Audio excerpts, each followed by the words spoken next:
You're 14th, outside row 7. Thank you, Cole. Good luck tonight.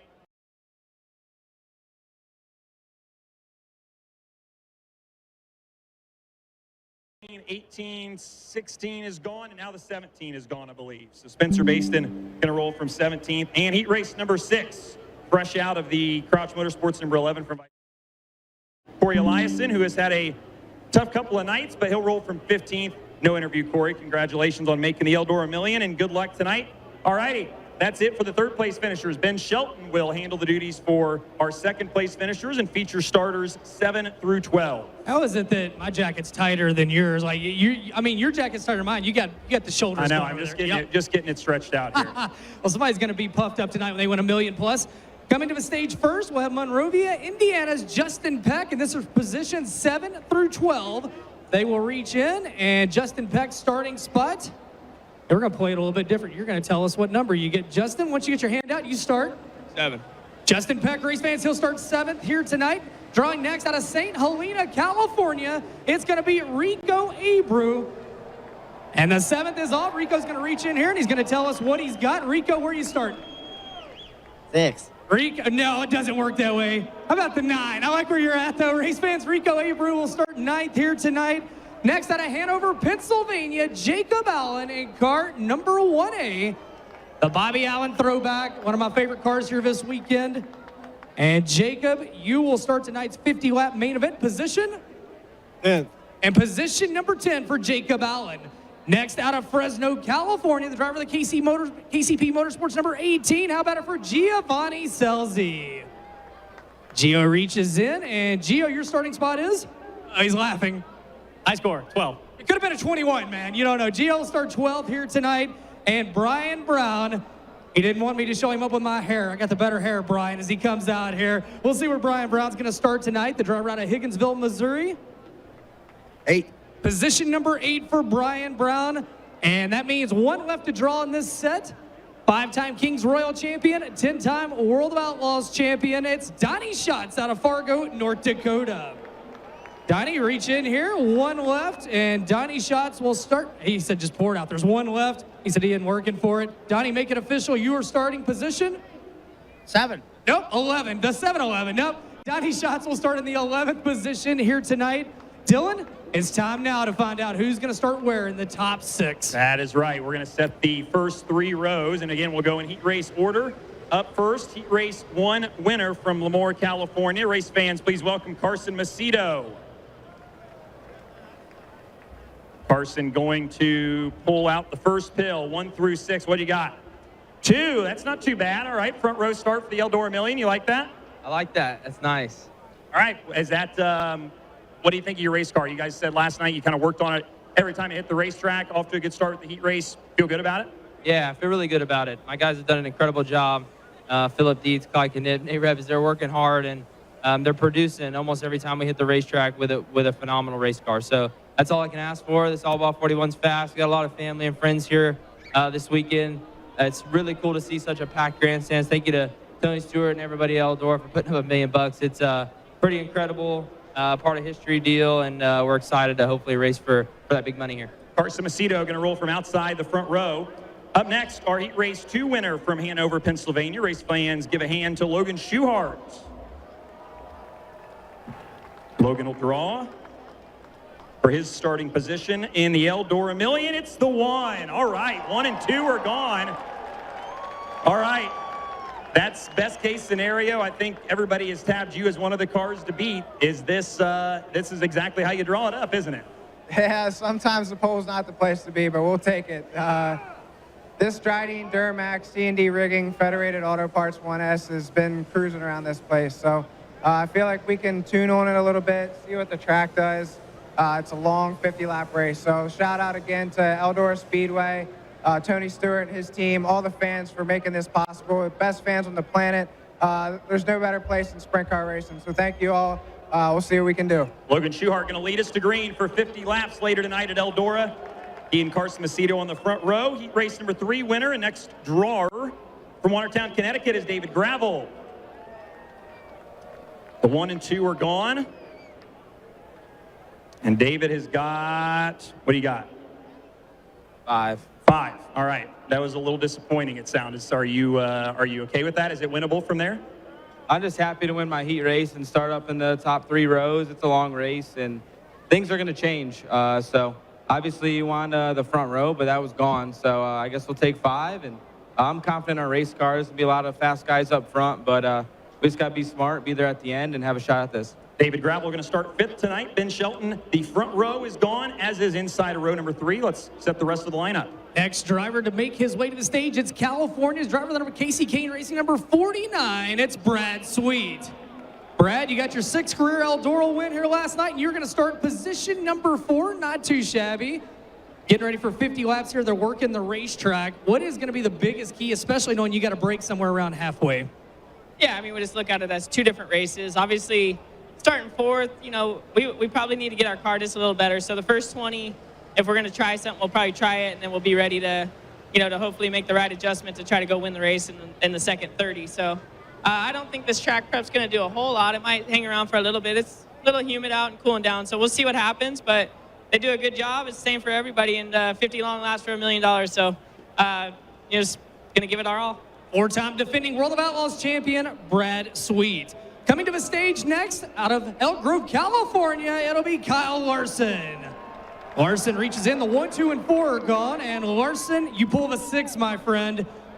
All right, can you get it done tonight and get your 4th win of your career for $1 million+ from the 6th position? I hope so.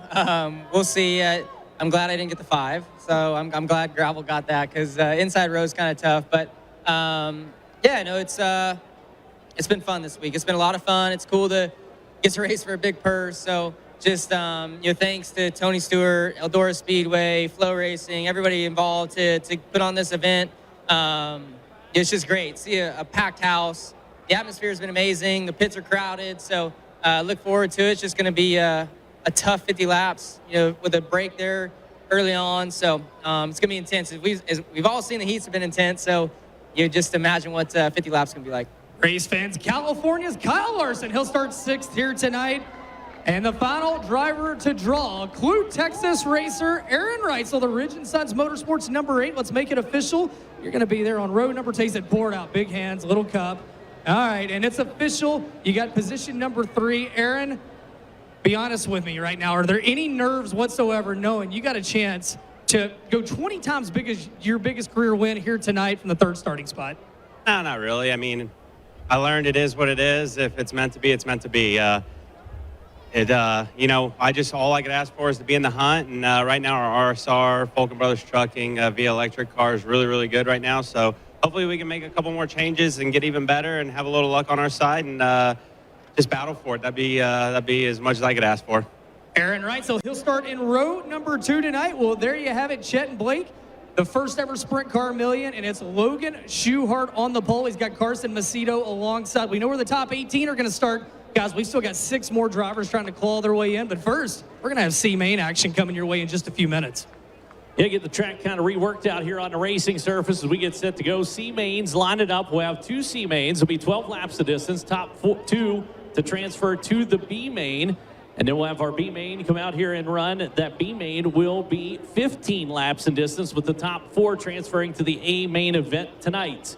Take the opportunity again. Thank you for coming out here and joining us. We appreciate each and every one of you. And again, if you're looking for that Flow apparel, you can find it online at shopflowsports.com. Again, that's shopflowsports.com. Purchase Flow Racing apparel. As we look down into pits, Logan Schuchart's getting set to roll from the pole here tonight. That Shark Racing team coming in very strong into the Eldora Million.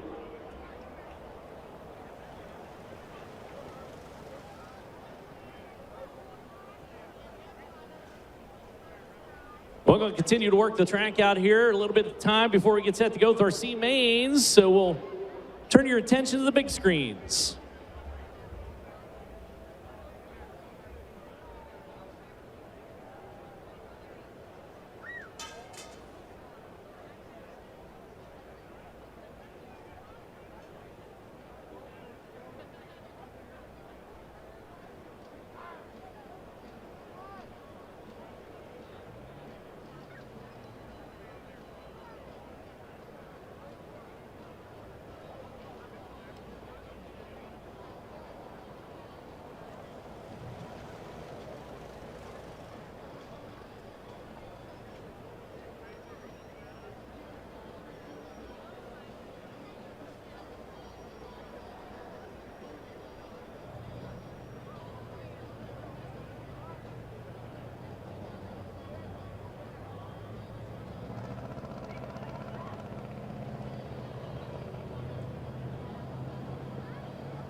Holding the yellow, he don't know what to wave. They're racing around. They're coming off of turn number 2.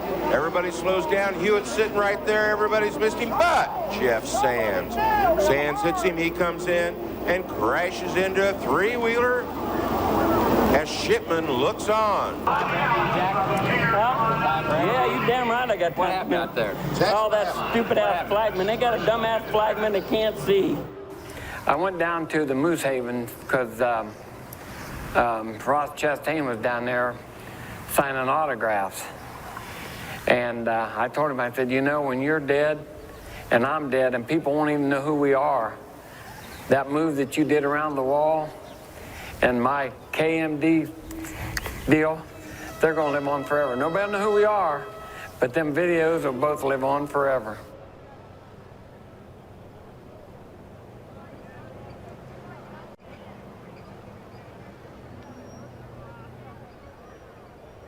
What a shot there, Chet. The cotton candy skies of Ohio there. Beautiful. What a crowd. Thank you so much for coming out and being a part of history tonight. This is awesome, Chet. It's, boy, 4 races left, and every one that hits the track, it picks up a little bit. Picks up indeed. We're getting set to move into our C main events. And again, there are going to be 12 laps, top 2 to advance. The pressure is on at this point in time. I mean, if you don't come out to the Eldora Million without thinking that you're going to make the A main events. And granted, if you're going to have to do it from the C main, you got your work cut out for you. But we've seen Alphabet Soups run before. You have. The 50-50, we are $6,100 away from 6 figures. So we're getting there, but time running out. So go to Eldora5050.com, buy those tickets now because it's going to turn off in about a minute or 2, I would say. Not too much longer. Once this C main pushes, I think that's about the time they are going to shut the 50-50 off. So we're closing 94,000 almost, Chet. Almost 94,000. And just think, Ben wanted to hit 77.5. Yeah, we blew by Ben's goal. Absolutely incredible. So we get set to go C main number 1 out on the staging lanes there on the paddock. I was going to call it the paddock. I'm used to the ice oval racing there. Sorry. As we get set Blake, to go. What's your credit card limit? Let's just buy in, buddy. I'll just buy it on the work credit card, I guess. Smoke won't mind. The Tony Stewart credit card? Yeah, half's going back to the foundation so we can write it off as a donation to the foundation. You know what? Tony would be proud. He would be. He's at Stafford tonight, but he'd be proud just the same. Thinking of the Tony Stewart Foundation. Yeah, that's right. Jay Fruit's here, so I imagine I get the stamp of approval. Or you could get fired. It could go either way. Either way. That was where I was going with that. It can make for a heck of a story, though, Chad. Boy, you're right. You're right. We love good stories. We were telling some in the media center earlier today. Oh, we were. They're going to push in 2 minutes, so buy them up. We are at 9. There's 94. 94.01. Front stretchers, give a wave to the drone. It's looking at you as it's rolling down the front stretch towards turn 1. Yeah, get a shout out and thank you to Winners Performance Drone. The Winners Performance Drone has been busy tonight. Thank you guys for coming out. Give a wave. Raise that $2 beer. Raise your Pepsi. Ben, I think we've got a problem with the jackets.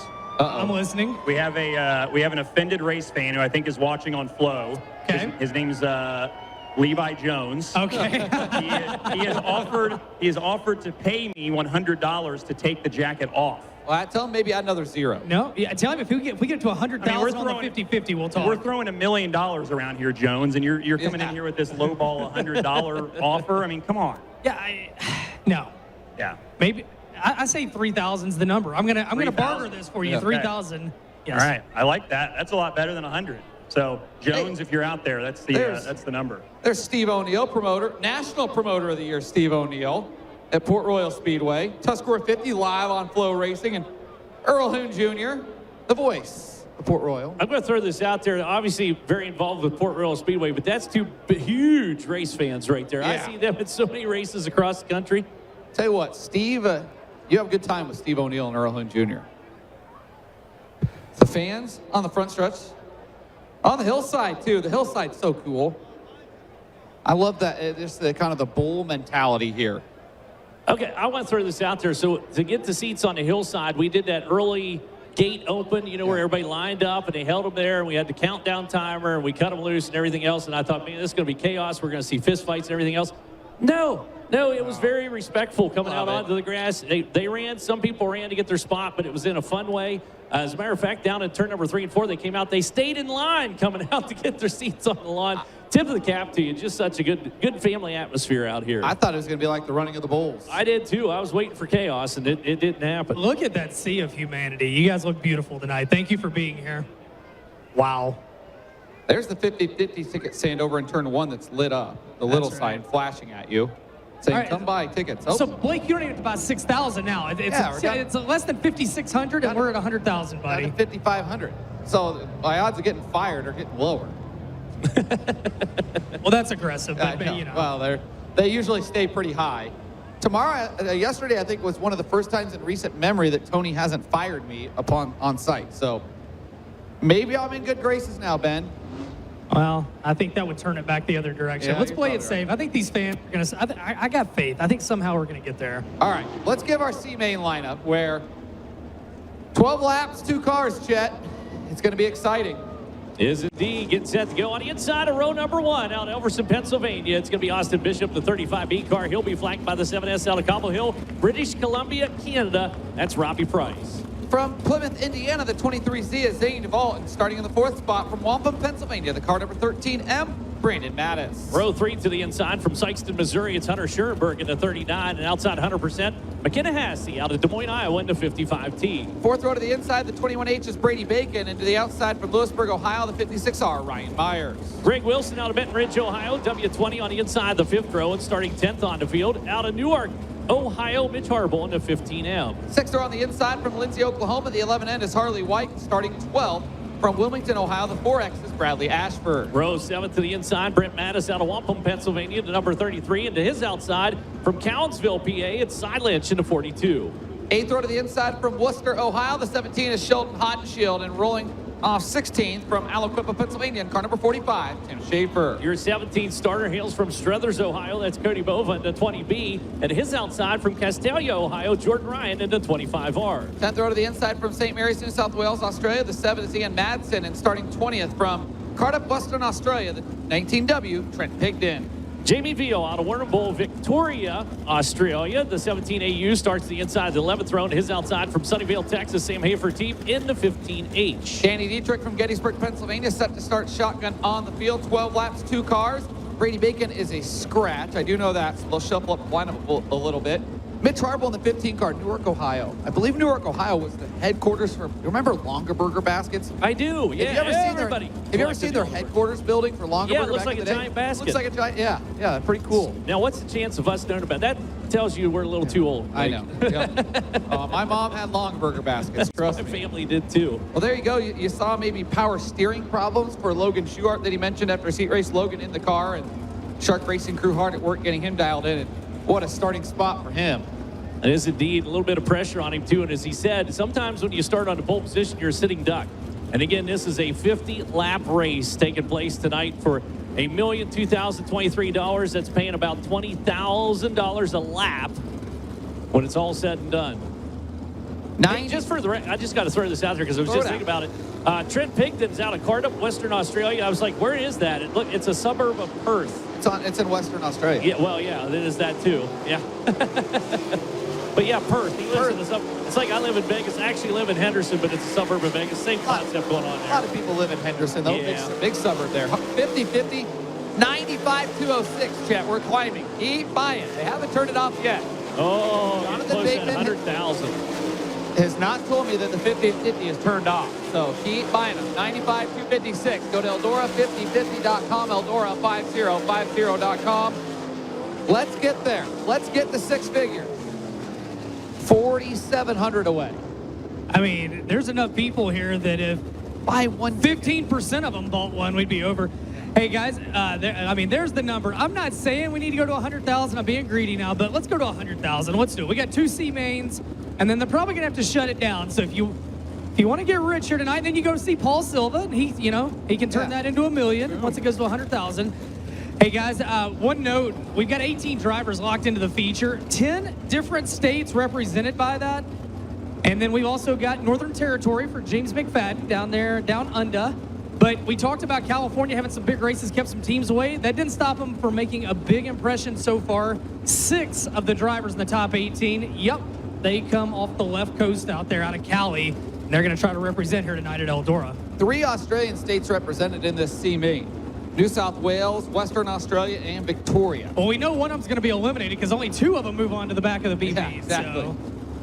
Watching the Winners Performance Drone Cam, there's 17 car. Sheldon Haudenschild back out onto the racetrack, slated to roll off inside that 8th row, and a lot of work being done to that 17 car. And you talk about being in the wrong place at the wrong time.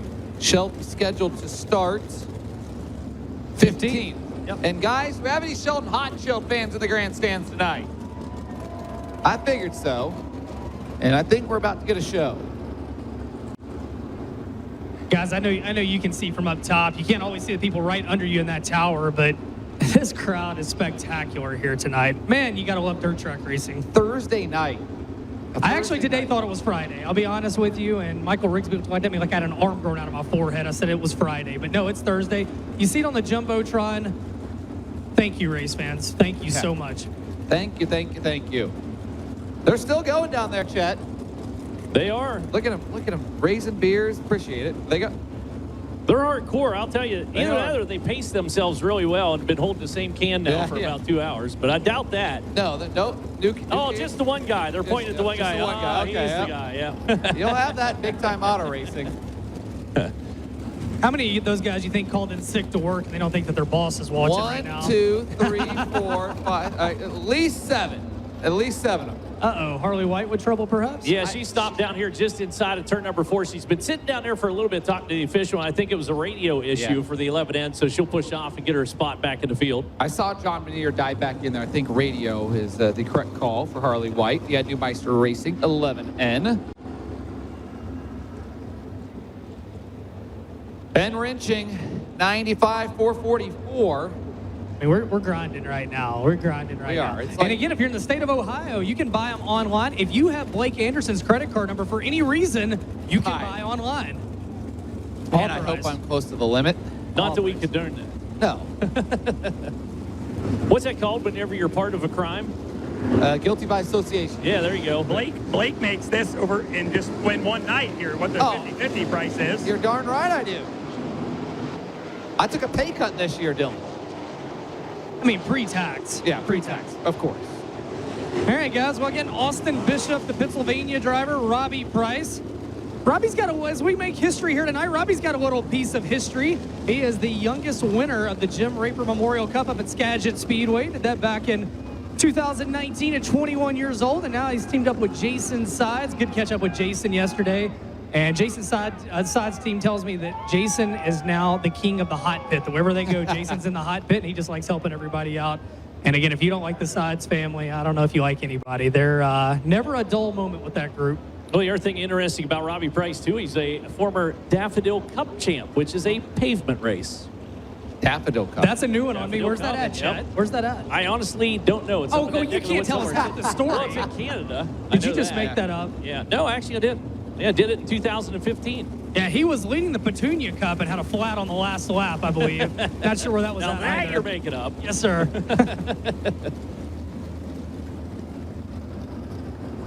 So bring them around. I think we're getting close to cutting them loose here. And again, 12 laps the distance. Top 2 to advance. Bishop and Price on the front row. DeVault, Brandon Mattis, one of the Matai out of Wampum, Pennsylvania. Actually, both of them find themselves in this same C-Main event.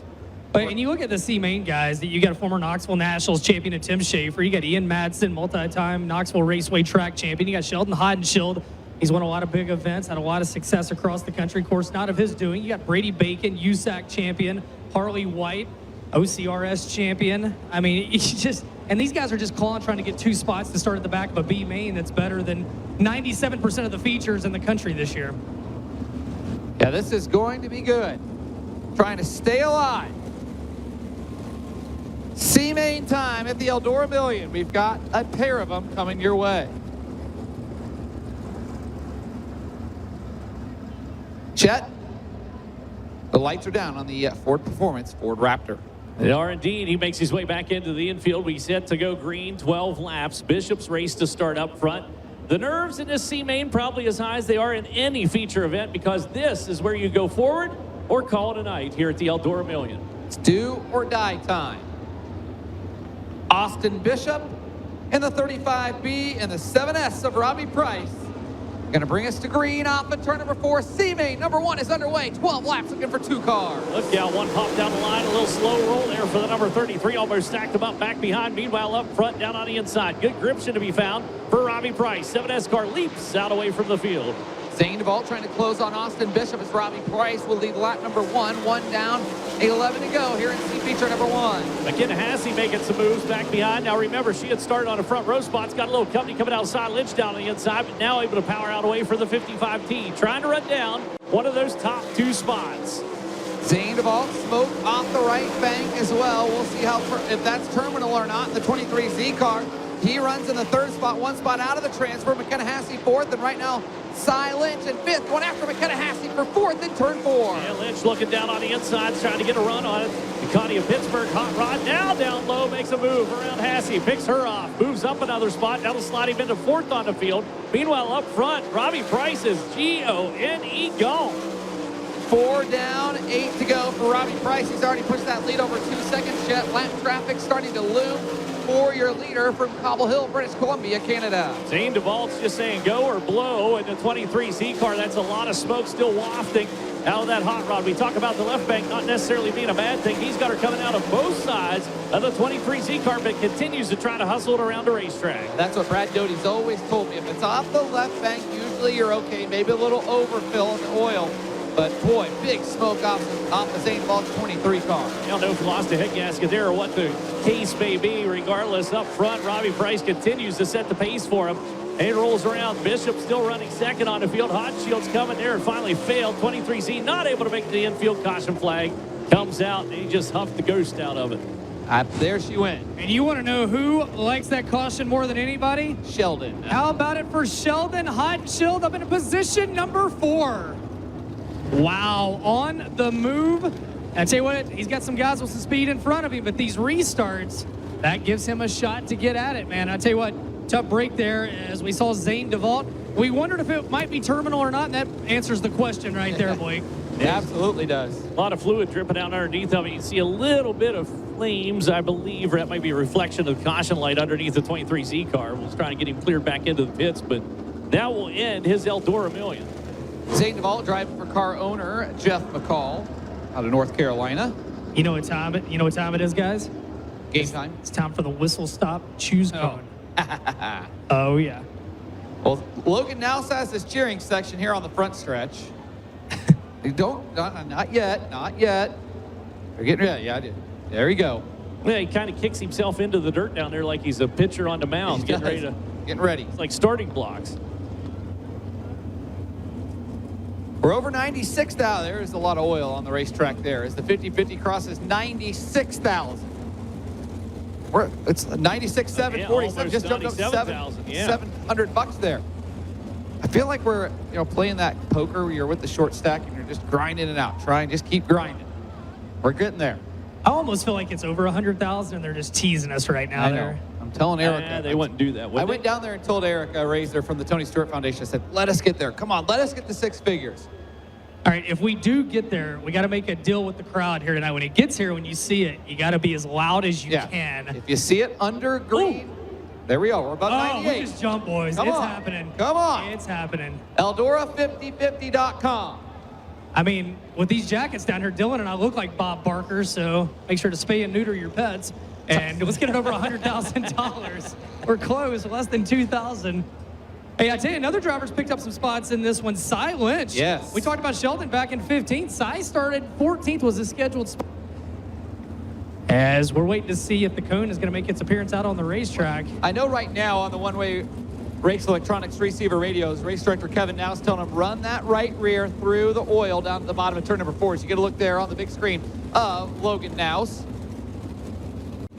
And getting ready to make his dart out into traffic. You're talking about Cy Lynch. Lynch coming out of a racing family. Obviously, the Apollo Rocket. Everybody's heard of that. But his grandmother's actually in the National Sprint Car Hall of Fame. And she just passed away. Miss Jean she was a very special lady. So if you're in the concourses, buy those tickets. Only available now on grounds. We're at $99,186. So almost there. Go to the midway, and there's the There's cheering the section. cone. Hey, Blake, this feels like a bad after-school special. It's cool. Everybody's doing it. It is. Ooh. Oh, boy. I'm sorry, I got all excited there. We're over 99,000. We are. Working our way 99,186. up through. I was watching him more than I was listening. Somebody to just bought $1,000 worth of tickets. Thank you, Blake. Yeah, you're welcome. I told you I'd get some. So they're only available on the grounds now, though. So go to the midway, underneath the main grandstands. Here underneath the press box, they're in turns 3 and 4, and then the light up sign in turn number 1. 99,286. Let's get there. We're this close. We've come this far. We're 99.28% of the way there. Look at that math off the top of my head, Chet. That was amazing. You could buy 350 beers, or you could put us over 100,000. The ball's in your court, guys. Here we go. Logan Nouse runs the whistle stop choose cone down. Nose to tail. Coming to the green. 2 cars moving on, Chet. Or indeed, right now, Robbie Price looking to be one of those cars. Punches the throttle down in turn number 4. We'll race it down that end of the racetrack and see. We're staying green flag coming out of the corner. Here comes Hot Shield looking around the outside. Silence got a good start. Sheldon goes way upstairs. It's a drag race line. Sheldon Hot Shield's the final transfer. Picks off Silence, shuffles him back into third on the field. Hustles out turn number 2 and down the back straightaway. Big run for Sheldon in the 17 car. Looking for that top spot. Robbie Price lies ahead. Robbie Price leads them with 9 down and 3 to go. He works high. Sheldon through the middle. Battle for 5th. Tim Schaefer coming to life. It's a little bit too late, though. He'll steal the 5th spot and go after Hunter Schoenberg for 4. Yeah, he's going to race his thing all the way to the end. Tip of the cap to all the drivers coming out here and joining us this weekend. Is up front, Robbie Price continues to show the way. The 7S car, lickety split down the back straightaway. Got himself almost a full second gap over Sheldon Hodshield. And Sheldon is not closing on your race leader through the white flag. Robbie Price running away on the high side of the racetrack, kind of diamonds off the corner a little bit. Comes down to about the middle, off corner exit, and turn 2 and out. But turn number 4, Robbie Price will win C-Main number 1. Sheldon Hodshield goes second, picks up the final transfer spot. Cy Lynch will miss it by that much in the number 42. Schoenberg and Schaefer round out those top 5.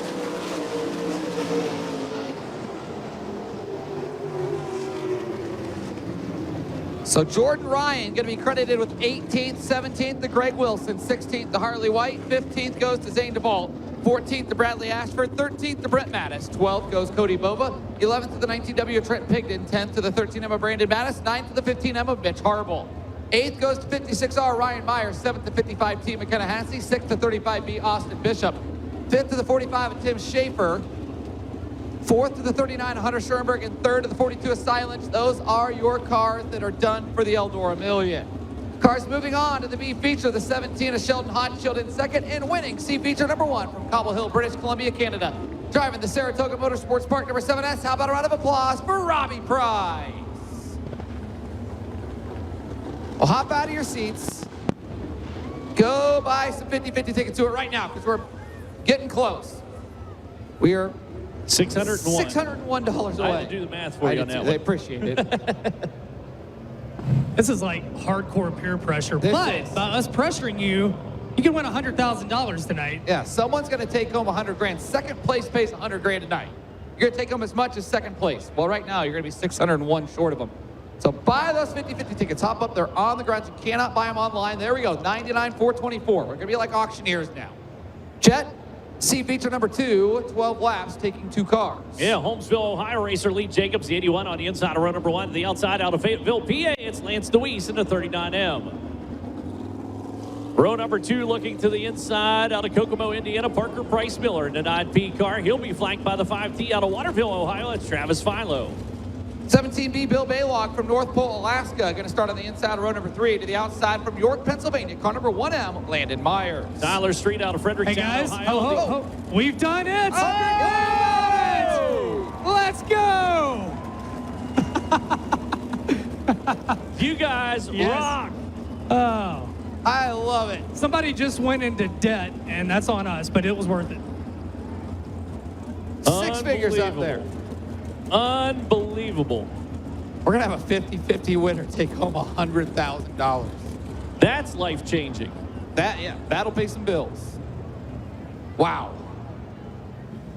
Where I were was so we, excited Chad? about that, I completely forgot where we were. Sorry guys, I didn't No, know. no, You know. no, It was row four. Row four. We're on row It four. was breaking news, and I felt like it was worthy. Yeah, it was totally worth it. Back to your originally scheduled programming. And Fredericktown, Ohio racer Tyler Street, 4TS on the inside, row number 4 to the outside out of Bloomington, Indiana. Craig Kinzer in the 11K. Fifth row to the inside from 84 Pennsylvania. The 46 is Michael Bauer. And starting 10th from Enumclaw, Washington. The 9 is Casey Kane. That'll take us back to row number 6 on the inside. Skylar G out of Leduc, Alberta, Canada, the 99 car. And his outside from Tiffin, Ohio, it's Lady Lightning, Paige Polyak in the 19P. Mike Millard in the 23M from Bremerton, Washington, going to start in the 13th spot. Rolling out 14th from Gold Coast, Queensland, Australia. The 101 is Cody Morosky.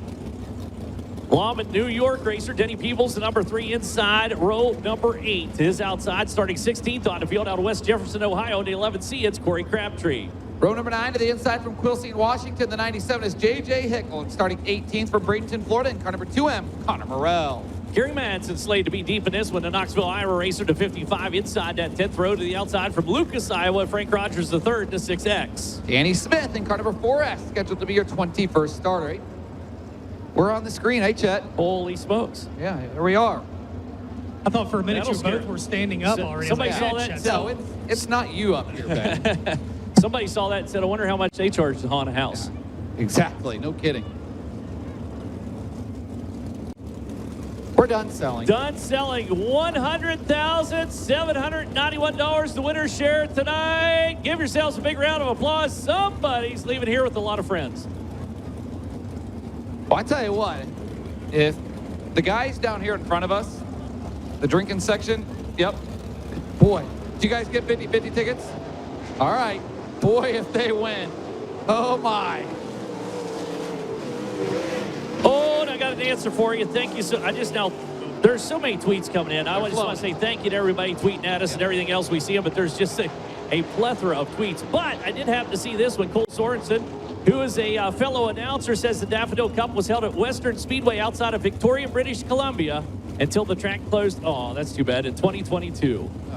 All right, well, you didn't make it up. Meanwhile, Parker Price Miller starting 3rd in this one. He is down in the hot pit, and they're leaning in to get a word with him to see what is wrong with the Chalk Sticks 9P. Joe Lewandowski there in the blue shirt. The back. Can't quite tell who that is wrenching on it. Oh, that's hot. Dylan, I'm not sure if you can tell us.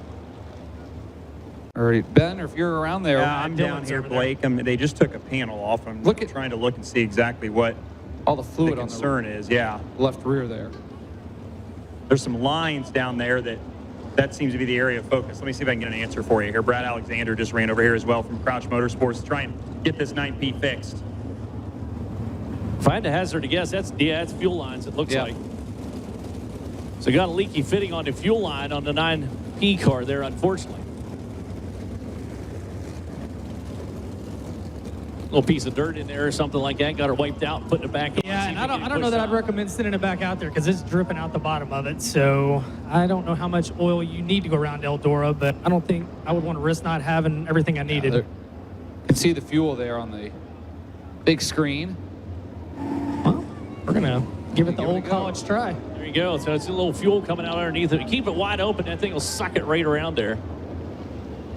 On the return there, so it looks like we are set to go. Lights down around the racetrack. He's not going to make it back out in time. Green flag set to fly on C-Main number 2's underway, and a bold move down the inside. Here comes the North Pole Nightmare. Baylock takes the lead. Lance Deweese tries to work through the middle. Off of turn number 2 down the backstretch. Yellow. That was not a very good start. No, it wasn't a great start. It's also a lucky break for that racer sitting down there, Parker Price Miller. So reassign the line of confined, and we'll try it one more time.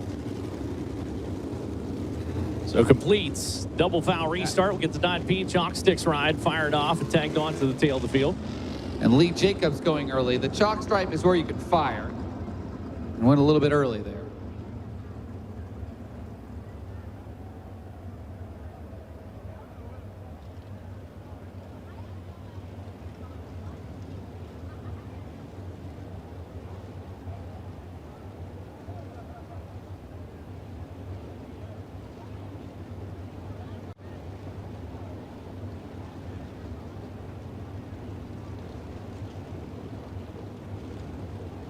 Well, unfortunately, another car making a left-hand turn Down into the work area. Skylar G in the Ohio Valley Stave 99. Logan Fenton Racing out of Hillsboro, Ohio.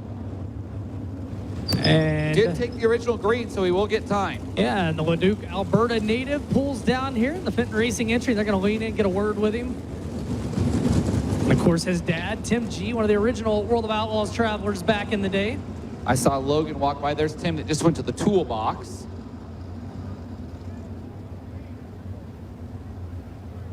And another Are you fitting. kidding me? I know. Same thing taking place here on this one. We're getting underneath that left-hand panel there just behind the power plant. See Skylar reaching down there. Well, he's got, fuel run out the nozzle, the down nozzle up there on the front. And I'm not sure what that means. If Brad Doty was here, he could tell us.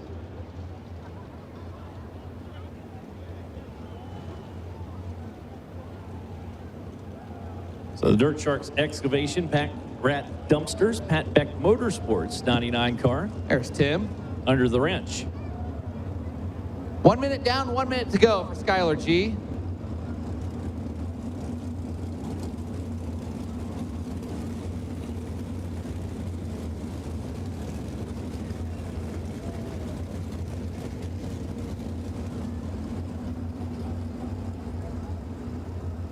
Well, the panel goes back on. See if Skylar's set to rejoin. And Ben and Dylan, what's happening? Oh, Dylan, if you got an update over that, Dylan was watching, but you got an update on that? Yeah, I'm trying to figure out. They're putting this panel back on, and it looked like maybe Skylar was gonna get out, but I think they've got it tightened up at least. And a couple of the nozzles, the fittings were loose. It looked like, and you could see down by Skylar's kind of left foot. That's where they were looking at, just to make sure everything was buttoned up down there. He didn't have any fluid down by his feet. You don't want that to get on your shoes, and your shoes start to slide around. You can't get the pedals and everything. So wanted to make sure it was dried down there as well as those fittings tightened up, and he'll go back out on the racetrack. Boy, imagine that's an eerie feeling, Dylan, here at Eldora. I was talking about that down nozzle in the front, that fluid runoff. It just occurred to me with the alcohol running methanol in these cars, could be condensation on that. Okay. But I don't know that for certain. I am not a mechanic. There's a reason I have a microphone, not a wrench. Someone will tweet at us and let us know, though. Everybody's quick to fill us in if we're wrong. I'll have to check my phone. It's overcharging, but I'm sure Brad will text us. Well, the C main has been one they've had to kind of be patient for here, Chet. Well, we saw some hard chargers in the first one. Hopefully the wait will be worth it in this one, and then we'll just have the B main and then the big 50 lapper to cap off the night. But we're getting ready to cap off the C main. I have a feeling that it's going to go well from here on out. Holy smokes, we're over 100,000, 101. Here we go. Green flag set to fly. We'll try her again. 12 laps still the distance. Still looking for the top two. A little crowded down on the inside. Lance DeWeese jumps out to the early lead. The North Pole Nightmare goes to the high side. He's side by side with the 81 Elite Jacobs down the backstretch. Bill Bealock has the second final transfer. And it's going to hustle those top three on through. Jacob slides up high. The number 81 car, good side by side, or was side by side. Taylor Street off the face. Look out. Ooh, everybody manages to avoid the 4TS car down into the corner. Yellow flag flying from Tyler Street. I saw Parker Price Miller roll into the pit area. His Eldora Million coming to a close.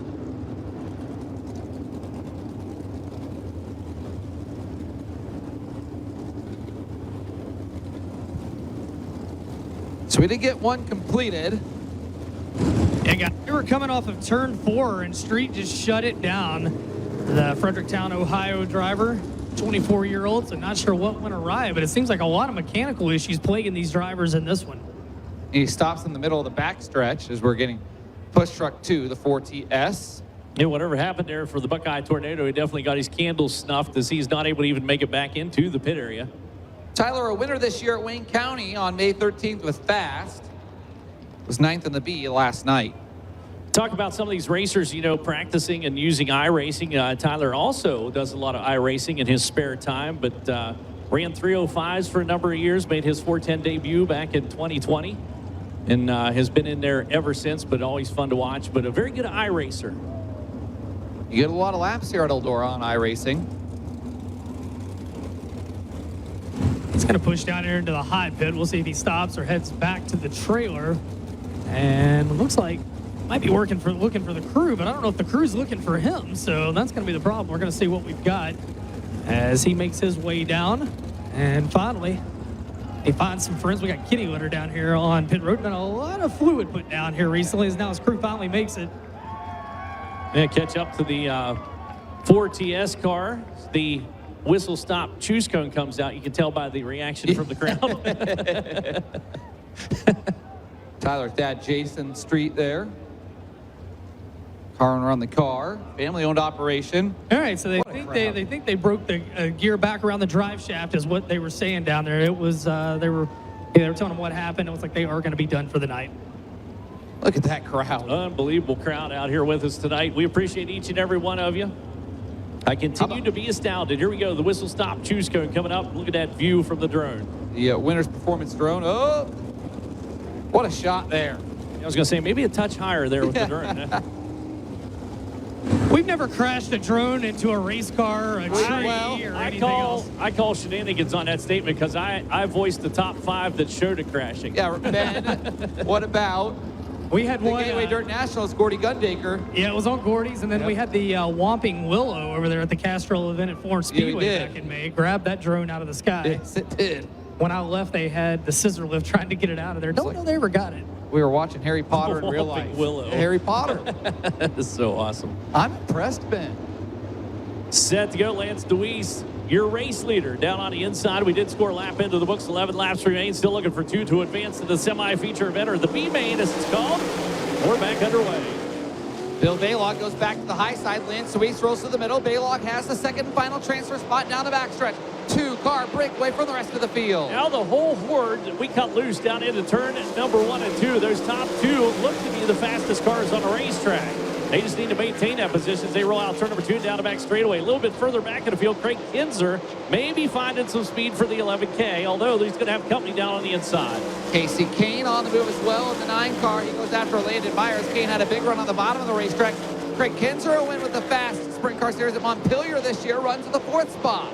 Enzo hustle down into turn number 3 and 4 for yet another lap around. On to the front straightaway. Nobody able to make a run on those top 2. Kane is making some strides, though. Picked off Myers in the 1M car. Now sets his sights on running down Craig Kinzer. 11K lies just out ahead. 5 down and 7 to go for the National Sprint Car Hall of Famer Lance Deweese. He and Bill Baylog really starting to pull away and separate themselves, Chet. They are indeed, and Deweese kind of finding some rhythm there with the 39M car. Hopping behind the wheel of that race car out here for these 2 nights, kind of out of nowhere. Didn't find out about it until Tuesday night. I was asking him about it, and he thought about it for a little while. I actually had some discussions before he accepted that ride, but rolls out here, hops underneath the wheel of that race car now, is trying to race his way into the B main event. Literally yesterday afternoon, they put his seat in the 39M car. I believe one of his first nights driving a Triple X chassis last night. As this time by, it'll be 4 laps to go for Lance Deweese through lap traffic. Yeah, working around the outside, the 6X car, Frank Rogers III, put him by the wayside. Back behind the North Pole Nightmare, Bill Baylog still there. Got a good tussle taking place. Kids are up high. Down on the inside comes the 9, Casey Kane, hustling down into the corner. Couldn't quite make the pass, but he's still pestering hard out of turn number 4. Casey Kane right there on the bumper of the 2005 Knoxville Nationals winner, Craig Kinzer. Kinzer slips up the racetrack. Kane's back on the hammer, though. Kane, a winner in 410 competition this year at Houston Speedway, slides up and takes the spot. Yeah, it was a good move down on the inside. Just kind of motors his way around the 11K car. That'll move him into what is now P4 on the field. Unfortunately, 4th ain't good enough. Got to be inside the top 2, and right now that's occupied by Lance Deweese and Bill Baylog. They take the white flag this time by. A quarter mile remains for Lance Deweese to try to move on to tonight's B-main, and he'll do that off the turn before he can coast to the victory. Lance Deweese wins C-main number 2. Yeah, second back behind goes the 17B of Bill Baylog. Lee Jacobs finishes out third, the 81. And we put that second C-main into the books.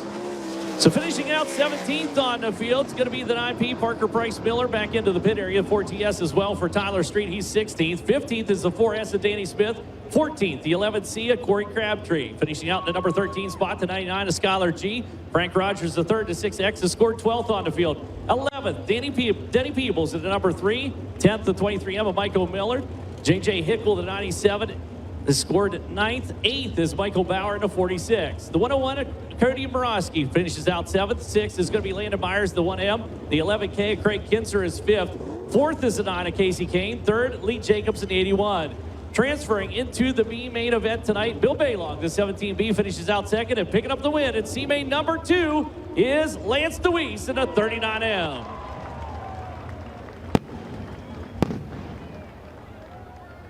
And I'm still just kind of blown away. Tonight's 50-50. It's a Thursday night. Thursday, and we're paying over 100 grand. That makes me very excited to see what we're going to pay on Saturday night here at the Kings Row. I don't know how many more people we can put into this place. What a crowd tonight. We're going to give these guys just a couple of minutes to make the turnaround here, Chet. We can squeeze a few more people in. I think there's still some tickets available. Yep, still available.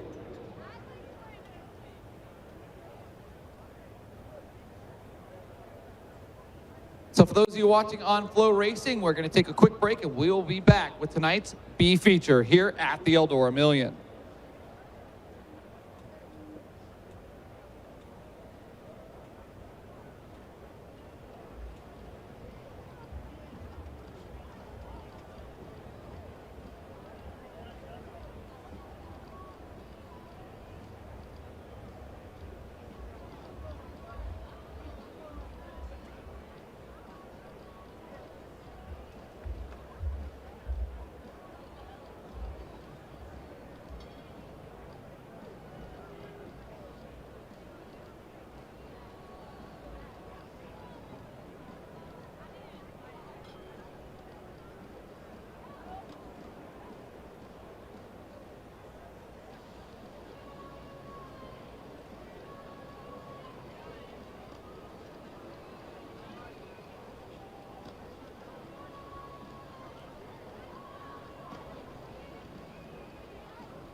Well, Chet, we hear it all the time. People want to know where we got our shirt, where we got our hat, our Flow Racing merchandise. You can get it now, available online. Go to shopflowsports.com, and you can look like us on the road. They got all sorts of stuff available. If you're watching on Flow Racing at home, scan that QR code. That'll get you right there. I'm going to back you up. You said they can look like us. They do not want to look like me. They That's do right. not want to. Yeah, they're gonna You're going to look better than us. You'll look better. than us. Yeah. Trust us. Yes. The flashy pit reporter jackets are also not available. Not for available. purchase on There the we go. website. That's limited FYI. edition. Yes. They're 2. 1 and 2. Game worn though. Did they just say we're thing 1 and thing 2? Is that what you Yes. heard, Dylan? That's what I heard. Yes. Yeah, pick up that merchandise. And that it just came out here in the past few weeks that you can grab that. And that's some really cool stuff. So check out the swag. Guys, we got a B main where the top 6 are going to move on. And then it's going to be set. No provisionals here tonight. You race your way in or you watch the main event. True story. Also, we wanted to remind, sorry about that. I realized there, I forgot. I need to talk about the Tezos Digital Collectibles again, which all the guys at work are into this. With the Tezos Digital Collectibles, we can play the all-new digital collectible card game featuring some of the biggest sprint car drivers in the world. It's just like the baseball card games you love, just digital. You can scan the QR code on the screen now, and only a few packs were available a while back. I assume there might still be some. I'm still reading the ad, but if not, we got a trading window coming up. There's also a reward website that's live, snapshots, eligibility redemption windows, and much, much more with the Tezos Digital Collectibles. So, guys, as we get set for this B mains, we said top 6 move on. Your first non-transfer in 7th, he or she is going to pick up $4,000 here tonight. Then it's $3,500, $3,000, $2,500 back there for 10th, and $1,750, $1,500, $1,400, and then it drops back $1,250 to start the B main. So, yeah, you're not racing for $1 million, and you're not getting $6,000 to start the feature here tonight, but you do get some extra cash if you're in one of those spots. And then it's also worth mentioning tonight's main event, the purse, $1.4 million and some change. And you talked about it earlier, Chet. Per mile in this 50 lapper tonight, it pays a smoking $40,080.92 if you win this main event. And that's my argument that this is the highest paying automobile race in the world because of the distance we run for the amount of money that we're running for here tonight. And how hard they drive. Yeah, well, that too. Yeah, what's a sprint? That's why they call them sprint cars. And Jerry Gappins told him at the drivers' meeting today. Today, actually, the second highest paying race in motorsports this year. 2 only. The Indy 500. That's right. The Daytona 500 does not pay 7 figures to win because of guaranteed money for the contracted teams. So they still get there pending who finishes where. But yeah, tonight, the second highest paying race in motorsports this year. One of the drivers from my hometown area, Ricky Stenhouse Jr., he went the Daytona 500, and you know what? If Sheldon can put on a driving display in this B main, he keep his chances away around to win more than the boss here tonight if he can race his way into the top 6. Boy, that'd be a heck of a show from the C to the B to the A. Yes, it would indeed. I don't know that this facility can handle that. These fans would go insane. I don't know if this promise planet you. can handle I it. promise you that it can't. Hey, speaking of sprint cars, obviously we got sprint cars out here. We found out our information about the down nozzle leaking. We turned it to, if you shut the car off quickly, that actually bleeds the fuel off so it doesn't drop into the cylinder. So that is supposed to do that, so it doesn't hydrolock, I suppose. Sam McGee chiming in, car owner, and Brad Doty, Andrew Richardson. Also want to mention the 2 teams we saw working under the panel, and they escaped me because it's been a minute ago working under the panel. Parker Price Miller and Skylar G. Yeah, and sprint car racer Jan Howard sent me a text. He said they were, both of them, it looked like it was issues with the pill down there where they control kind of the fuel flows. So tough break for those drivers. Here's an interesting fact for you, since we're all learning stuff, because I learned this, that on a sprint car, on a methanol-injected sprint car, to control how rich it is, everybody's used to the carburetors. Us old school folks had the carburetors where you change the jets to control the flow into the motor. On a sprint car, you actually control the flow out of the motor, is what you're adjusting there with the pill. Boom. Yeah, I didn't know that. Dropping knowledge. There will be a test, boys and girls. There will be a Don't test. expect me to I pass. thought that was kind of cool. You know what I mean? Like it's the exact opposite of what we always did in the good old days, as I like to think of. Well, we're waiting for the final few cars to make it to the staging area for tonight's B-Main. Those of you watching on Flow Racing are going to have a 90-second break, and we will be back with your starting lineup for tonight's B-Main, the last chance to make the big show at the Eldora Million.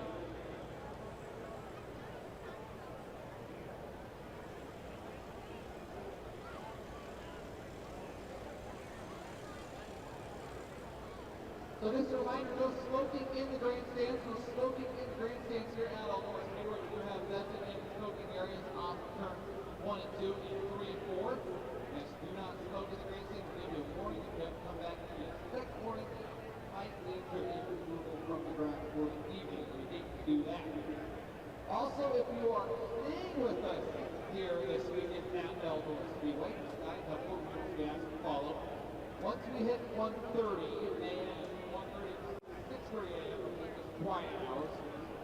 Please keep quiet. Respect your neighbors. If you have a campfire, we ask you don't use wood with nails in it. Because we've got a boat strand. That causes us big headaches if we have to work with the nails with boat. Cornhole tournament tomorrow here. You can sign up on the Tony Stewart Foundation page. Send a message, Tony Stewart Foundation, for the Cornhole tournament in the barn, where you have the fan autograph session today at the barn in turns 3 and 4, Freedom Fest area. If you do have trash, you can bag it up and just set it next to the trash can along the drive camping area. We'll get it picked up from there. Just ask you to bag up your trash. It makes life a lot easier for our crew here at Eldora Speedway.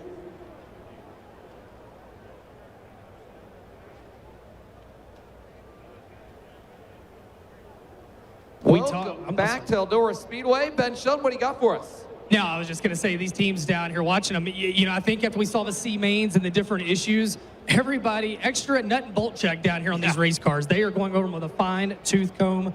That was one thing I wanted to hit, and then the other thing I wanted to hit is talk to Tyler Courtney about it today, and just cool how this has really unified the dirt racing world the past couple of days as everybody keeps an eye of what's going on with here in Eldora. And then the Lucas Oil staff, they're over at Tri-City Speedway. I'm going to be joining them tomorrow, and they're all checked in. And hey, guys, the Dirt Track World Championship makes its debut at Eldora later this year. And just a lot of exciting things happening for Jerry Gappens, Jonathan Bateman, the entire staff here at Eldora. And that's another six-figure payday that on Saturday will hit a pretty cool milestone here at Eldora Speedway in regards to six-figure paydays that I'm sure Johnny Gibson, Sean Neistat, myself, and Chase Rodman will talk about as we hit Saturday.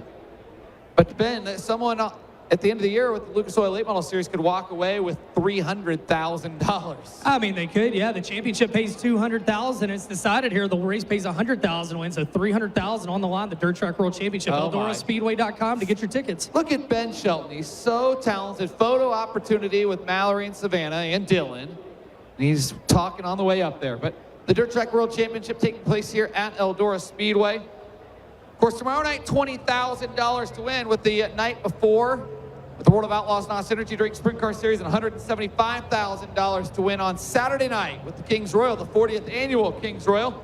Chet Christner, B-Main time, 15 laps to distance, and top 6 cars locking into tonight's Eldora Million main event. On the pole from Myerstown, Pennsylvania, the Myerstown Missile, Brett Marks in car number 19. To the outside from Penn Grove, California, in car number 83 Junior, it's Buddy Kofoid. And again, those front row starters are your high points earners that did not advance out of the heat race action. Carl Bowser out of Butler, PA, the number 29 on the inside of row number 2. To his outside from Greenfield, Indiana, C.J. Leary in a 19L. Third row to the inside from Gold Coast, Queensland, Australia, Tintin, Lockie McHugh. To the outside from Fairland, Indiana, car number 49X, Cale Thomas. Darren Pittman rolls off inside row number 4, the Owasso, Oklahoma racer to 55P. To his outside from Liverpool, PA, it's TJ Stutz in the 11T. Fifth row from Lemoore, California, car number 21T is Cole Macedo. And starting 10th from Canton, Illinois, driving car number 4 is Chris Wyndham. Dal Reinhardt out of Neptune City, New Jersey, 91, starts 11th on the field. Your 12 starter hails from Bixby, Oklahoma. In the 71, it's Shane Stewart. Seventh row to the inside from Angola, Indiana, the 26 is Seb Wise. And to the outside from Mooresville, Indiana, the 35 is Zach Hampton. That takes back to row number 8 on the inside. Dylan Sisney out of Port Royal, Pennsylvania, to 5C car. To his outside out of Waco, Texas, in the 9R, it's Chase Randall. Ninth row to the inside from Jonestown, Pennsylvania, the Jonestown Jet, Brock Searfoss in the 3Z. And starting 18th from Sapulpa, Oklahoma, the 52 is Blake Hahn. Garrett Williamson out of Columbia, Missouri, 24W inside row number 10. To his outside, the 7S out of Cobble Hill, British Columbia, Canada, in is Robbie Price. 11th row to the inside from Fayetteville, Pennsylvania, the 39M is Lance Louise. And starting in the 22nd spot from Worcester, Ohio, Sheldon Hodgeshield in car number 17. Out of North Pole, Alaska, Bill Baylong, 17B, rounds out the field B feature. I was going to say number 1, but this is the only B feature event. So the only B feature of the night, 15 laps of distance, top 6 looking to advance.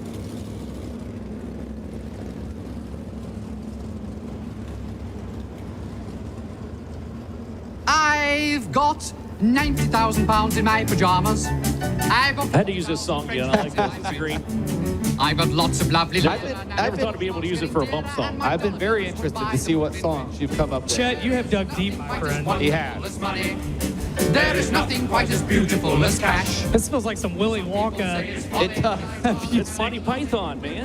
Oh, Yeah. well, it is kind of like Willy Wonka then. Hey guys, how about Lachlan McHugh? Lockie's had a pretty good weekend so far. He starts in 5th, and right now trying to put it into the big show here tonight. And here comes Skylar G to you, Ben, in the work area. Oh no. You say that about Lockie McHugh, and it is. He's having a great maybe. weekend. Well, the interesting thing about Skyler coming down here, he's not in this race. So. Oh, he's not. Oh, boy, yeah, indeed. The driver that I'm most impressed with in this B-main event is C.J. Leary. Yeah. C.J., non-wing sprint car racer, regular with us with the United States Auto Club, with the IMSO USAC National Sprint Cars and the Silver Crown Series. Does not put a wing on top very often, and lo and behold, he's got himself in a good spot to make it into the Eldora Million. His 3rd wing start of the season, Chet, made a high-limit start on May 31st at Tri-City Speedway in Pontoon Beach, Illinois. Last night, and then tonight. That's just a tip of the cap to him. You talk about a very good racer, and I talk about him, it feels like he's just a young gun, but he is a wily veteran of the auto racing, not only on dirt, but on pavement. The Hayward Motorsports entry. Brody and Sarah Hayward on the 19 car. The car Chris Wyndham drove a year ago to Rookie of the Year honors with the Tezos All-Stars.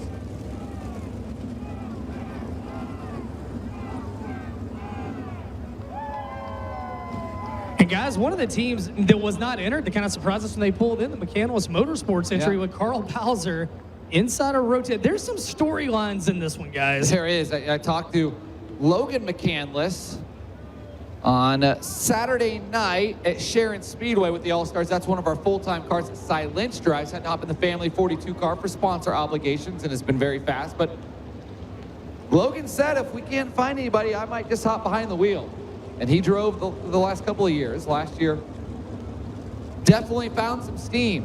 Blake, what about Zeb Wise, too, coming from inside row 7? He's been so strong since he came back from injury, got hurt here in May, and what is it now, 23 top 10s or something like that after last night? 23 in the last 25 races. In the last 2, he drove from 19th to 6th, and last night, 22nd to 9th, I believe it was. This is old hand for him here, starting back deep in the field. He just needs to get inside the top 6. Hey, guys, qualify. Lights are out. Final prelim of the million. Oh, boy. 15 laps, 6 cars into the Eldora Million. Tighten those belts one last time. Chet, Christner, it's time to go. It is time to go. Brent Marks, Michael Kofoid, or Buddy Kofoid set to bring the field to life. The field tightens up back behind. And the final semi-feature event of the evening is officially underway. C.J. Leary into the 3rd spot right away. Oh, boy. Buddy Kofoid down the backstretch going after. Brent Marks in the top spot into turns 3 and 4. Yeah, they're going to duke it out up front. Both of them looking for P1 coming out of the corner around the outside. Brent Marks hangs on to it for now. C.J. Leary inside a transfer spot. The early goings of this one. He's side by side with Cale Thomas for 3rd. Moves C.J. into the 2nd spot. Or 3rd spot, excuse me. Yeah, back up. They're up to P3 for the number 19 car. Cale Thomas running 4th on the field again, taking the top 6. Right now, Lockie McHugh's got 5th, and it is Darren Pittman rounding out their 6 transfer cars as it sits. Sheldon Hodgenshield's already nearly into the transfer. Hodgeshield already into 8th in the 17 car. Yeah, rips his way through. He's looking for a little traction for action on the high side of the racetrack. Drops down the inside of a McCandless ride. Carl Bowser under attack. Hodgeshield slides on through. Now sets his sights on the 55B. That's your final transfer spot. Sheldon Hodgeshield on the move. Brent Marks the leader, Buddy Kofoid 2nd. Sheldon continues to pressure Aaron Pittman for the 6th and final transfer. He is elbows up and hammer down into number 17 car. Needs to run off a couple car lengths down into turn number 3 as he takes it deep at that end of the racetrack. Pittman on the high side. Hodgeshield now within about 4 car lengths out of turn number 4. Sheldon absolutely on the move. Seb Wise trying to chase him down as Kyle Reinhardt rolling the bottom of the speedway nicely into the top 10. Yeah, forget about those top 5 cars. The battle is for 6. That's your final ticket for the Eldora Million. And Sheldon Hodgeshield is so close he can almost taste it. Pittman on the high side. Now within 2 car lengths out of turn number 2. Sheldon in hot pursuit of Darren Pittman tonight. Pittman's 3rd race back in the sprint car of the season. Hot back behind the wheel of the Alex Bowman Racing 55 car at the Brad Doty Classic. And now he's got company. Sheldon to the 6th and final transfer. Pittman crosses him up. Short-lived, however. Pittman back down to the inside. Takes it right back away from him into turn number 3. Dropped the nose on it. Hodgeshield thought about going low. Instead hangs out high. Here comes Seb. Them racing each other hard allows Seb Wise to really close into the Rudy 26 car. Seb Wise off the bottom, closing on Chilton for 7. And Wise is going up high, grabbing gravity out of turn number 2, trying to hustle that 26 car up, see if he can run down to number 17. Hotshield has lost his grip on Pittman as the caution flag comes out on the high side of the racetrack. Heavy damage, unfortunately, for Chris Wyndham. Right rear exploded, knocking the rear end out of the Brett and Patty Lane owned 4 car. Brian Kemanaugh, the crew chief on the car, looks like front end damage as well. The former USAC Triple Crown winner, and you see debris on the front stretch here, Chet, as well.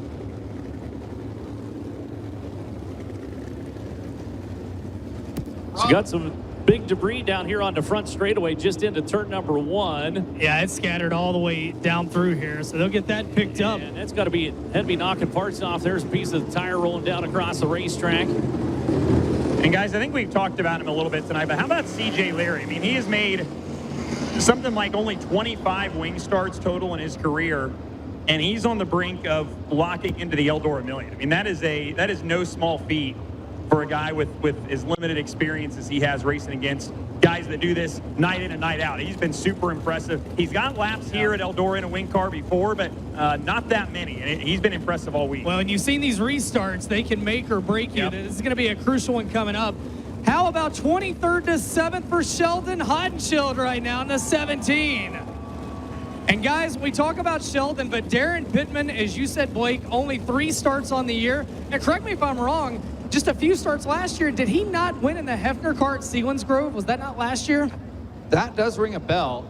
I think he did. It's, you know, just the caliber competition. We've talked about it all weekend. To jump back behind the wheel and to be competitive against the absolute best on the biggest stage that for the most money we've ever seen in sprint car racing. It just says a lot, man. You hate that for Chris Wyndham. And last year's Rookie of the Year with the All-Stars, Blake, and he's sitting second in your series point standings. And he's a guy that when he left USAC, a lot of people said, oh, he's not going to stick with the wings. He's sticking with them, and he's making a lot of gains in that car. Yeah, we've really seen him improve this season as he's been runner-up 3 times with us. I feel like Chris, one of those guys, when he finally gets that win with us, it's going to be like a monkey off his back. Dylan, you mentioned it. You want to talk about impressive with CJ Leary? Tonight, his 11th career wing 410 sprint car start. Yeah, so I had him at more than that. So that makes it even more impressive. That is just insane. It's fun because the picks for the main event are starting to roll in from different people. And Brandon Shepard sending over. He thinks Donnie Scott's from 11th tonight, guys. So we're gonna see social media light it up. Tag Eldora Speedway. Who's winning this million here tonight? A lot of good choices to be found in the what will be our feature event field, and you could win it from anywhere. And we talked about that. We will have a break coming up on lap number 20, but it is anybody's game, and we've seen a lot, and I do mean a lot of passing out here over these 2 nights of the Eldora Million. Well, I feel like Sheldon's passed 48 cars in the C main into the B main now. I mean, he started back in 15th in the C main. He started 23rd in this one. You know, we saw some other guys making some moves. So the racetrack's been racing. These restarts are key. And you know what, Dylan, you and I were talking. You'll be with IndyCar this week, and you do a lot of stuff with them. The sprint cars tonight, kind of like the Indy cars, were like 1 lap to the next. It's like a 20-mile-per-hour swing if you hit the line just right. Yeah, and it's so tricky and so technical, and only going to continue to get that way as we run more laps here. And again, like kind of like we talked about all week. You know, I think the difference in the first half of the feature compared to the second half of the feature is going to be night and day, and whoever can make the right adjustments under that red is going to be the one that has the most chance for success. Chris Wyndham's car has been dragged back to his pit stall, it looks like, and the rear end knocked completely out of the lane racing number 4. Tough break for that team. So getting the finishing touches set on the lineup, 9 laps in the books and 6 to go. And they're getting ready here on the front stretch for Logan Nouse to run out the whistle-stop choose cone. And right now, obviously, a big run from the tail of the field there for the number 17, Sheldon Hotshield. But just behind him, you don't want to count out Zeb Wise just yet. We were talking about how good he's been. He started 13th on the fields, raced his way up to 8th, but also has a very good car there for the number 26. So he's not necessarily out of the running on this yet. So hey guys, Hotshield's got to be careful on the restart. Watch here. I coached my boy up here. Watch this when he puts the cone down. Get ready for it. Get ready for it. He's going to set it down. Yeah! What a rock star. I love it. Guys, we're having a good time here tonight. Logan Nouse, ladies and gentlemen. Logan, What a rock star. He's our series director with the All-Stars, Kevin Now's son, and he does a phenomenal job on our race day graphics as he learned some graphic design then this past year as he just graduated high school. But it's been fun to have Logan and the Nouses out on the road with us, and Logan's been fun to hang with. He gets to ride with me, but I really get to ride with him because I get the stories that boy can tell. Jeez, makes me feel old. Well, with that, watching on to whistle stop, choose cone, and drivers opting to go inside or outside. You saw Zeb Wise dodge down low for the number 26. So it looks like he wants to take himself side by side for the 17. Again, those two both looking for a transfer spot. Darren Pittman marks that final transfer spot in the 55P. Hey, cheering when he takes it away now. Even. Oh, no, he repoed it. Oh, no. Oh, He just lost fans. here we go. 6 laps to go, looking for 6 cars. Chet, pick up the business real quick here in the B main. Yeah, we're back underway. Full gear Bozo down into turn number 1 and 2. Crisscross applesauce contact. Hot Shield up into the wall. Is going to check up a couple cars back behind. And he is slow. Lost a shoe off the 17 car. Caution flag is going to come out. We'll see if Sheldon can limp it off the racetrack. Maybe not. Yeah, I thought he was going to stop on the high side. He's not going to make it down there. I was wondering about that, but heavy damage. That's not just tire damage. That's suspension damage to the number 17 Hot Shield. Front end knocked out. Chet. What a heartbreaker. Boy, Chet. Zeb Wise did not want to see that. Yeah, rear torsion bar, I believe, got knocked out of the number 17 car. By the way it's sitting, you can see it drop down, or torsion arm. And look at the tail tank damage there, Chet. Ooh. Yeah, that's going to leave a mark. And the helmet comes off. Boy, Sheldon, you got to think, man.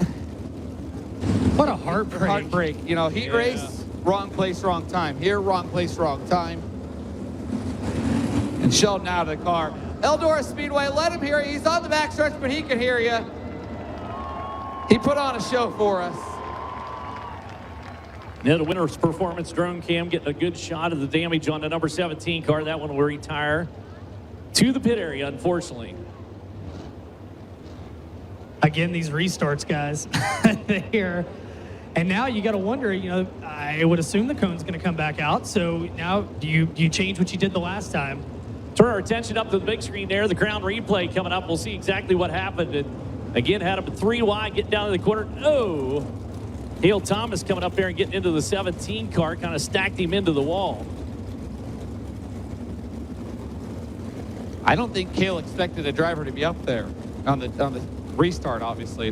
Well, that almost looked like Sheldon was trying to go lower and Cale was trying to go higher because they kind of met in the middle there. Yep, I agree. Yeah, I agree with you. And how in the world did Cole Macedo get on the binders? Because he was in a place to clean them both up.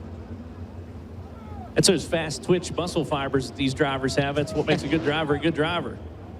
They had, in PRI, it was probably like 5 years ago, they had one of those booths set up where you go in there and you hit the lights when they go. Yep. And I think in like 60 seconds, I think I got like 41 of them. And Joey Saldana, I think for that day, he had the record for the day, 93. He only doubled me up in 1 minute, guys. And Ben's no slouch either. I was at that game, Reese fans. Well, Brent Marks, the last time he was out front, it looked like he ran out of fuel in the heat race earlier tonight. And you know, as we get these cautions, he's got to be thinking, oh, I don't want to play this game again. I'm willing to bet Heath Moyle and gang filled that baby to the top. Well, and the thing is, going back to the point of getting into the show, I mean, what did he win the historical big one from 14th? Yep. He won the Kings Royal from 6th last year, and he passed 16 cars last night, 22nd to 6th. So he just got to get into the show. Uh-oh, he's back, race fans. Logan Piston there. Yeah, well, he's the one and done on that maneuver. We're getting him a T-shirt. He's got to have his own T-shirts next year. Don't give him ideas. It's the thing right now, though. You talk about Brent Marks trying to make it in here. All these drivers are trying to do. That's their entire focus. They're not worried about the main event just yet. They just need to make it in. If you can make it in, you got a shot. That's what it's really all about. It's just like the old saying, can't put the cart in front of the horse. That's right. Well, here we go. The choose cone again. I love this angle, the choose cone. You really get a good look at what the guys are facing. Early in, they take it pretty easy on each other.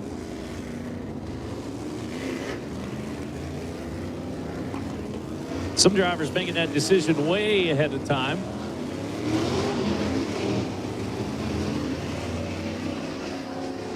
So 9 down, 6 to go. Brent Marks, your leader.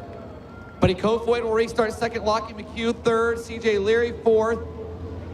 Darren Pittman will be fifth, and Cale Thomas sixth. Chet, here we go. Here we go, looking for the top 6 to advance. Back to the whip. 6 laps remain. Getting that move down into the corner, 3 wide, little bit. I thought it was going to be close contact there, and unfortunately, Zeb Wise was shuffled back for the number 26 car and avoids maneuver. Battle for the top spot. Buddy Kofoid steals the lead. Kofoid at the top spot at lap 10 with 5 to go. Marks quick to get back into P1. Kofoid turns her down the hill, goes back around the 19 car. Marks returns the favor. We're going to continue throwing slide jobs on each other the rest of the way around the racetrack. Kyle Reinhardt into the 6th and final transfer spot now. The Neptune City, New Jersey native has it. Still side by side for your race lead up front. Both of them racing to make it into the A main event. They got to tread very carefully getting down into the corner, but that is close quarters between the 19 and the 83 junior car. Battle back outside of the transfer for 7th between Zeb Wise, Cale Thomas, and Brock Zierfuss. They were 3 wide down the backstretch. Shane Stewart in the wing. And got 4 cars. Throw a blanket over him out of turn number 4 down the front straightaway, as they say. Here comes Cale Thomas down the inside. Rattles his way up across the racetrack. 3 wide out turn number 2 down the back chute. Zierfuss threads the eye of the needle. Top 6 starting to separate themselves. Action behind him, though. Very, very good. But Brent Marks trying to bring us to the checkered flag. And he's going to roll his way through. A little slide job on himself. Picks up the checker. We put that one into the books. Marks picks up the win. Everybody else follows on through. It's going to be Buddy Kofoid, CJ Leary, Lockie McHugh, Darren Pittman, and Kyle Reinhardt, that 91 car, picking up that final transfer spot.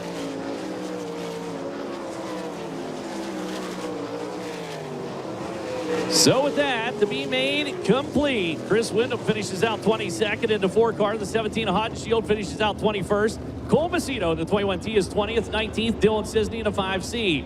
Lance DeWeese, the 39M, is 18th. 17th, Blake Hahn in the 52. 16th, Robbie Price in the 7S. 15th, oh, we're waiting for data on that one. Hang on a second. Let me do a quick little refresh here and see if we can figure it out. 15th is Chase Randall in the 9R.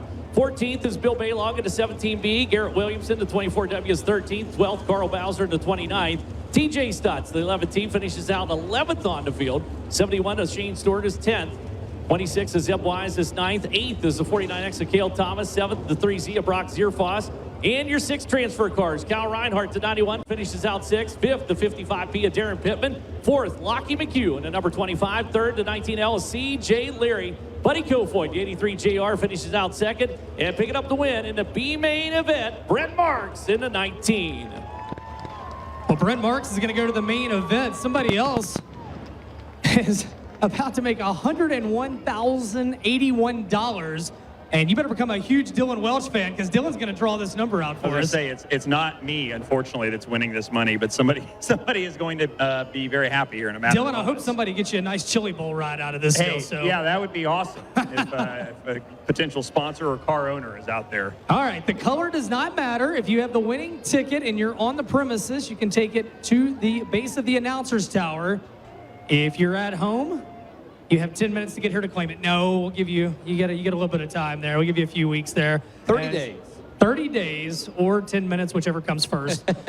$101,000. What about that, guys? That's pretty awesome. That's incredible. You know, back in the Earl Baltus days, he would put it in a pizza box and give it to you. Yeah, you'll get a check. All right, we got, hold on, this one's getting me here. There we go. Now we had one stick in the top. All right, so we're going to reach in there. All right, Dylan. All right, I just get to pick one. Yes, sir. Oh, Any boy. one. No pressure. Yeah. One Yeah. person's going to love you, 30,000 or not so much. All right. All right, let's pull it out. Let's see what we got here. All right. Unfolding it. The moment of truth. Color doesn't matter. Color does not matter, and it's B is the first. Yep. 1216023. Show it to the, and we'll put it up on the Yeah, camera. let's see if I can get my hand turned around here. There we go. I hear some screamers. Yeah, in the there's only stands. one of you guys that Yeah. want. Calm down. We know what you're doing. So again, it's B1216023. $101,000 compliments of Dylan Welch here tonight, race I fans. wish. Congratulations. So again, B1216023. B1216023. If you're here, you can go to the base of the announcer's tower, And they've got it up there in $1 bills. No, that's probably not going to be that. I like the name of the 50-50 barrel. The Barrel of Dreams. Barrel of Dreams. Tonight it's going to be the Eldora Victory Lane Stage of Dreams because somebody, if they're not already, is going to be a millionaire. Watch it back there, Dylan. Well, the field is set. 24 of the best gonna battle for a $1 million top prize. We have to get things set up. We're gonna do driver intros, get some cars moved around on the front stretch. So with that, we're gonna have some ads quick, and we will be back at Eldora Speedway for tonight's main event, where the winner takes home $1,002,023.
Welcome to the Eldora Million. The 8-minute horn just sounded for drivers to start making their way to the racetrack here momentarily. You'll start to see cars roll onto the racetrack in just a bit. And then we'll roll into driver introductions for the richest race in dirt track racing history. 83 drivers rolled into Eldora Speedway, all chasing one goal: to make the main event and have a shot to win $1 million. We are now down to the 24 best drivers around. A big thank you to all you race fans in attendance tonight here at Eldora Speedway for this historic event, and the thousands of people watching around the world on Flow Racing. Thank you so much for choosing to watch us here tonight from Eldora Speedway. Chet, it has been an awesome event. And boy, so we've been waiting for this. Mid-December, this race was announced. I think December 14th, I want to say off the top of my head, it was announced. Sprint cars, $1 million to win. And since mid-December, it's just been a build-up to this event. It's been the talk of the town, no doubt about it, and it continues to be so as we came out here. And just what an epic 2 days this turned out to be. Again, the forecast, looking at it from last week, you thought, oh no, we're in trouble with this one. That's not the case. Everything smiled down upon us here. We are here. 2 great nights of racing. Last night was epic. Tonight looking to be more so as we move towards that $1 million payday for tonight's main events. It seems so surreal to watch sprint cars race for $1 million. The weekend not over, though. Big events tomorrow night. With the night before, $20,000 to win tomorrow night, and $175,000 to win the 40th annual Kings Royal on Saturday night here at Eldora Speedway. Yeah, it's Sprint Car Racing's $2 million week out here at Eldora Speedway. Absolutely phenomenal purse being put up over these 4 days of racing here at the Big E. Well, make sure to get up if you're coming tomorrow, Saturday. Get through the midways, buy some shirts, some t-shirts. A lot of great t-shirt vendors here on the grounds, whether it's event shirts, driver merchandise. The Cornhole Tournament tomorrow, you can still sign up on the Tony Stewart Foundation Facebook page. There's also the breakfast. There is. I don't get up that early, though. Well, in 2003, they had no wings on top, and they had $1 million purse with 200 grand on the line. And let's take a look back 20 years ago to the Mopar Million. 26 drivers, $850,000 in the feature alone.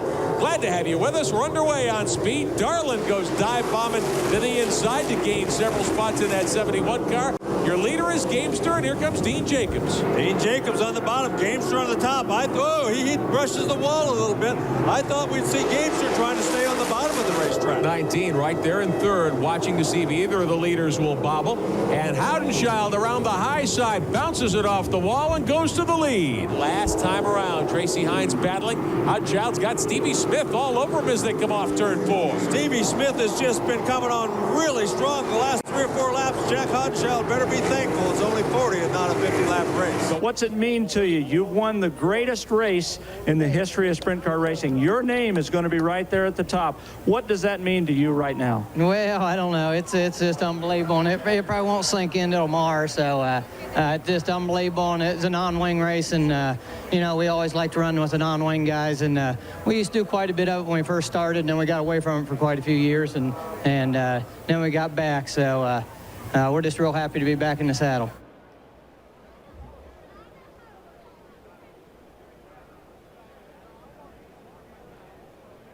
Well, as the checkered flag came out on that race, we'll talk about the checkered flags for this race. We have 2 of them down here for the Eldora Million. They are signed by every driver in attendance out here tonight. They're going to hold it up for you. Check out these flags we got going on here. Those flags will be auctioned off at a later date, and the proceeds from the auction going to the Tony Stewart Foundation. But look at those beautiful, beautiful flags out here.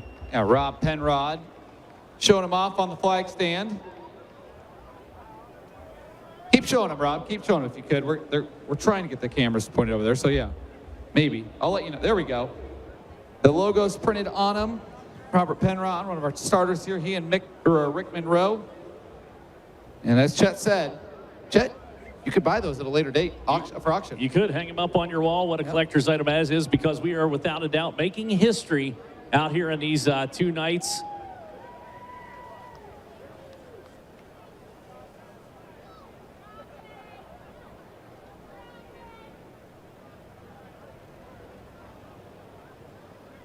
Look at that display. They got it going on right there. So with that, for those of you watching on Flow, we're going to send you out here to check out some of our supporters that make this all possible.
Well, welcome back to Eldora Speedway. As you can see, race cars making their way to the front straightaway and working on getting them lined up in their correct order to be more efficient in pushing tonight's AMA. Drivers are making their way to the stage. And as you can see on the front stretch, those of you here in the grandstands can see the photographers assembled in front of Victory Stage.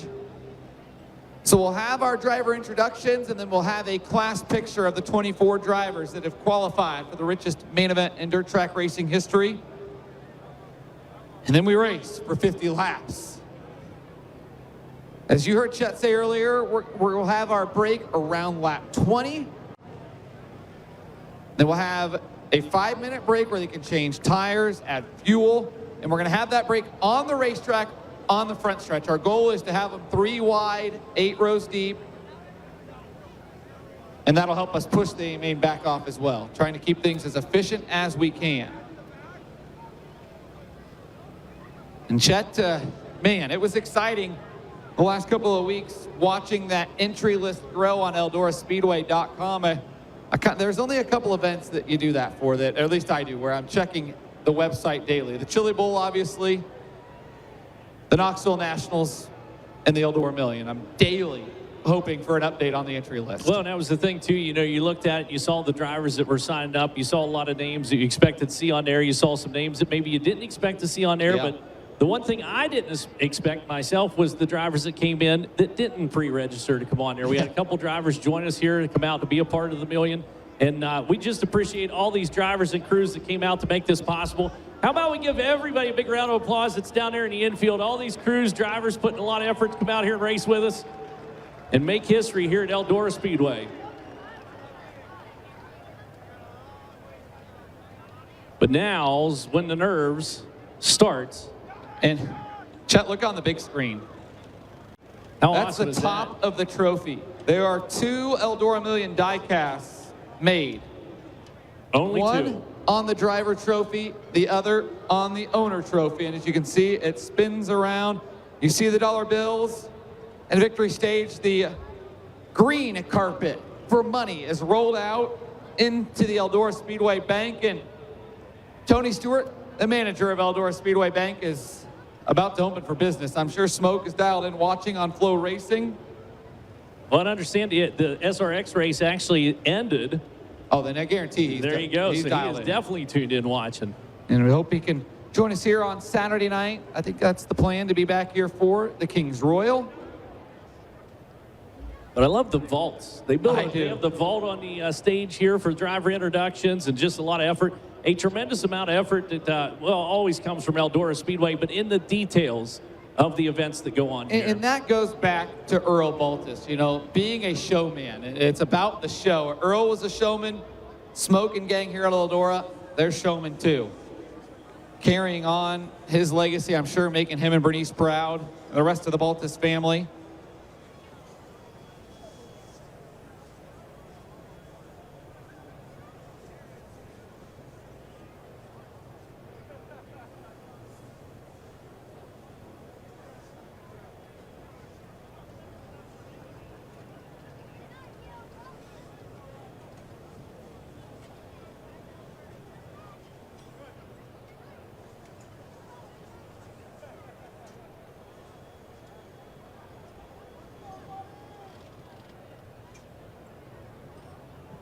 So just waiting to get the last couple of drivers in line and getting the last couple cars in their spots here on the front stretch. Photographers are ready. The teams are almost ready. Race fans around the world are ready.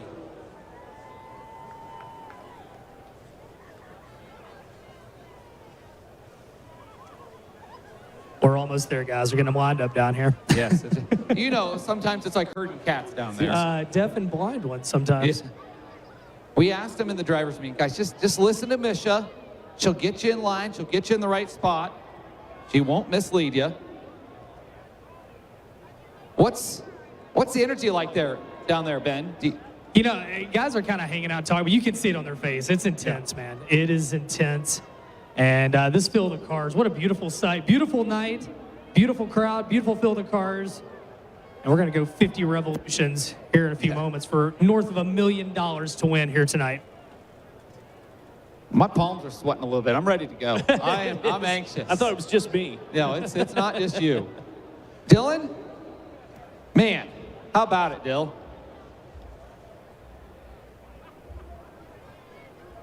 I think he might be directing Yeah, traffic he might down there. be. You got everybody involved. They got the sparkly coats on. You got the sparkly coat on, instantly somebody thinks you're in charge. Or a maniac. Or actually, they're just going to ignore you. James McFadden's already called shotgun on the code. He wants it. I said, you win it, buddy. It's yours. There we go. $1 million in that coat. What more could you want? The good news is 95% of these starters wear the same jacket size I do. These are my people down here, so. Cheryl not going to be happy if you give that jacket away, and I don't think Hannah will be happy if Dylan gives that jacket away. Fair. All right. It's just about party time, guys. I see Misha down there waving. We've done it.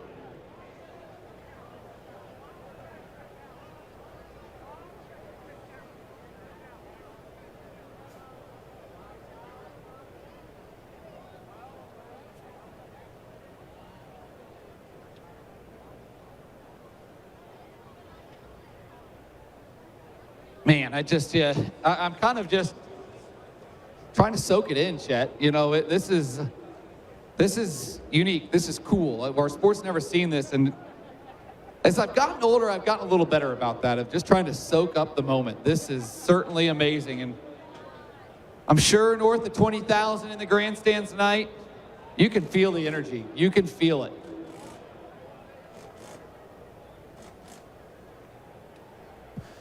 Chet, in 1984, Eldora Speedway made history. Earl Baltus and gang decided, let's up the ante. Let's pay $50,000 to win a sprint car race. They They said he was crazy. Kings Royal became a staple. 1993, Earl said, let's push a few more chips into the center of the table. Let's make history again. The first six-figure payday our sport had ever seen. $100,000 to win, the historical big one. 2023, 30 years later, sprint car racing at the house that Earl built will race for sprint car racing's first seven-figure payday.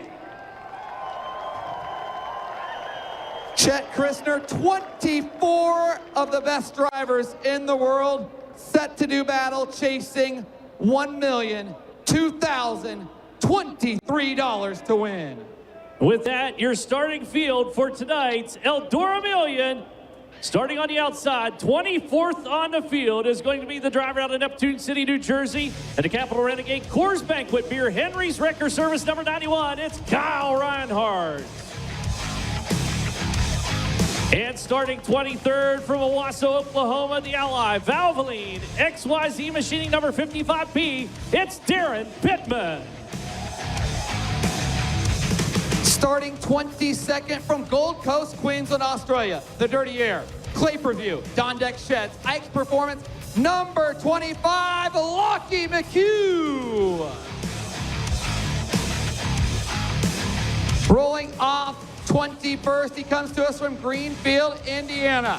Driving the B&H Contractors, Eddie Gilstrap Motors, Bird, IPC, number 19L, TJ Leary.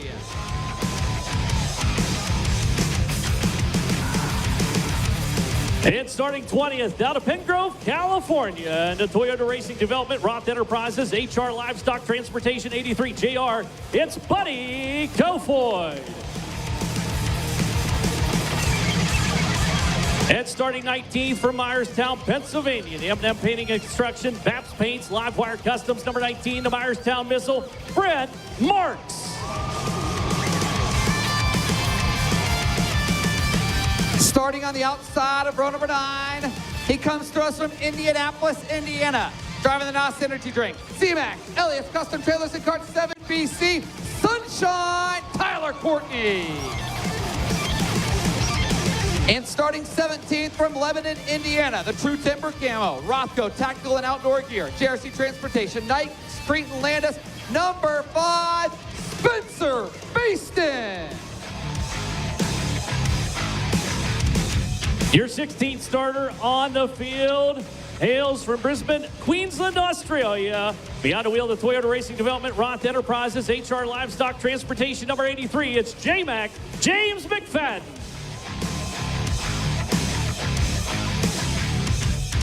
And starting 15th from Visalia, California, in the High Plains Buildings, Mobile One, Barczyk Cattle Company, number 11, Corey Eliason.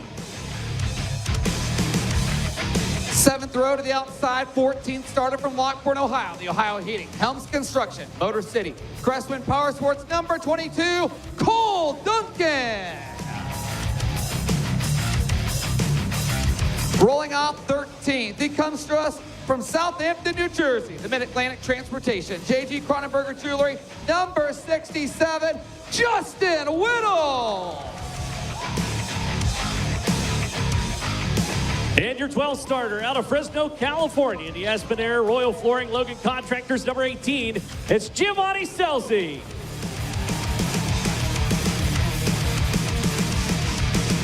And starting 11th on the field from Fargo, North Dakota, in the CarQuest Ford Performance Sage Fruit Curb Records, number 15, Donnie Schatz.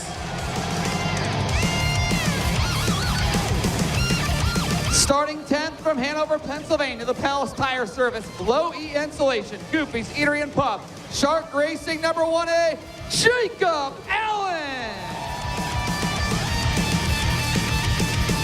Starting 9th from St. Helena, California, the Rico Abreu Curb Agashanian Racing, Whiskey Myers, Stavelhofer Construction, Pepperjack Kennels, Tony Toast Construction, number 24, Rico Abreu.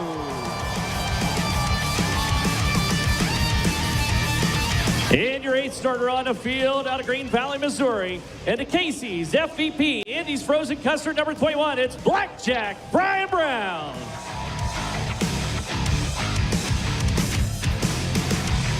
And starting 7th, out of Monrovia, Indiana, the Avanti Windows and Doors Big Spring Car Wash Water Treatment by Design, number 13, Justin Peck.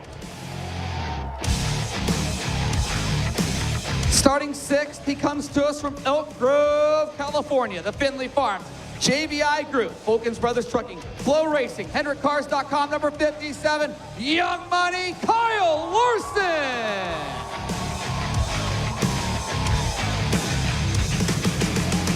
Rolling off 5th from Watertown, Connecticut, the Houston Speedway, BillionAuto.com, Jackson Motorplex, High Performance Lubricants, number 2, David Gravel.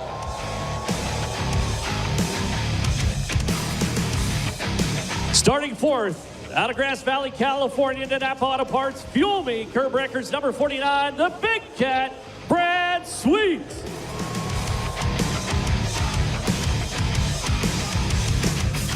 And rolling off 3rd on the field out of Clute, Texas. At the Commercial Edge, Ridge Development, Fulkins Brothers Trucking, number 8, it's Aaron Reitzel. And now to your front row. Starting 2nd from Lemoore, California. Behind the wheel, the Alba, your alternative. Mesilla Valley Transportation. Tarleton and Son, Liquid Trucking, number 41, Carson Bassino. And on the pole of the Eldora Million, from Hanover, Pennsylvania, the Dryden, Duramax, C&D Rigging, Federated Auto Parts, number 1S, Logan Schuhar.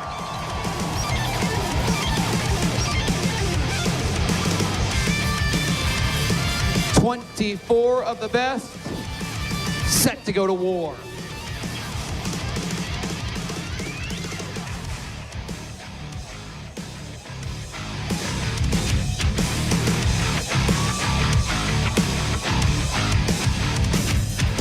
Ben Shelton and Dylan Welch, before we get ready for our hype video, man, give us your final thoughts as we get set to make history. My final thoughts is this is a family show, so I'm not going to say exactly what I'm thinking, but this is amazing. This is an honor. This is a privilege.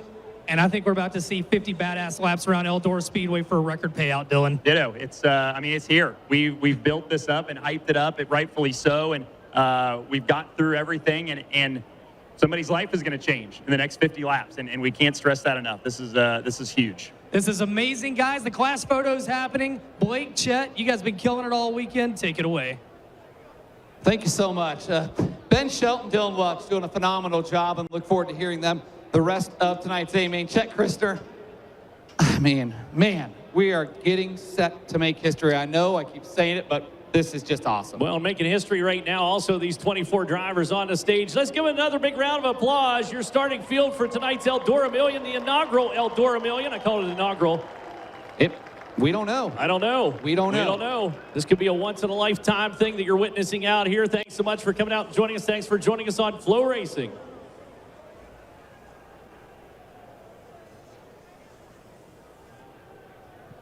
So as we said, inaugural, we know it's not happening next year. It may never happen again. It may happen in 10 years. You just never know. But this might be once in a lifetime.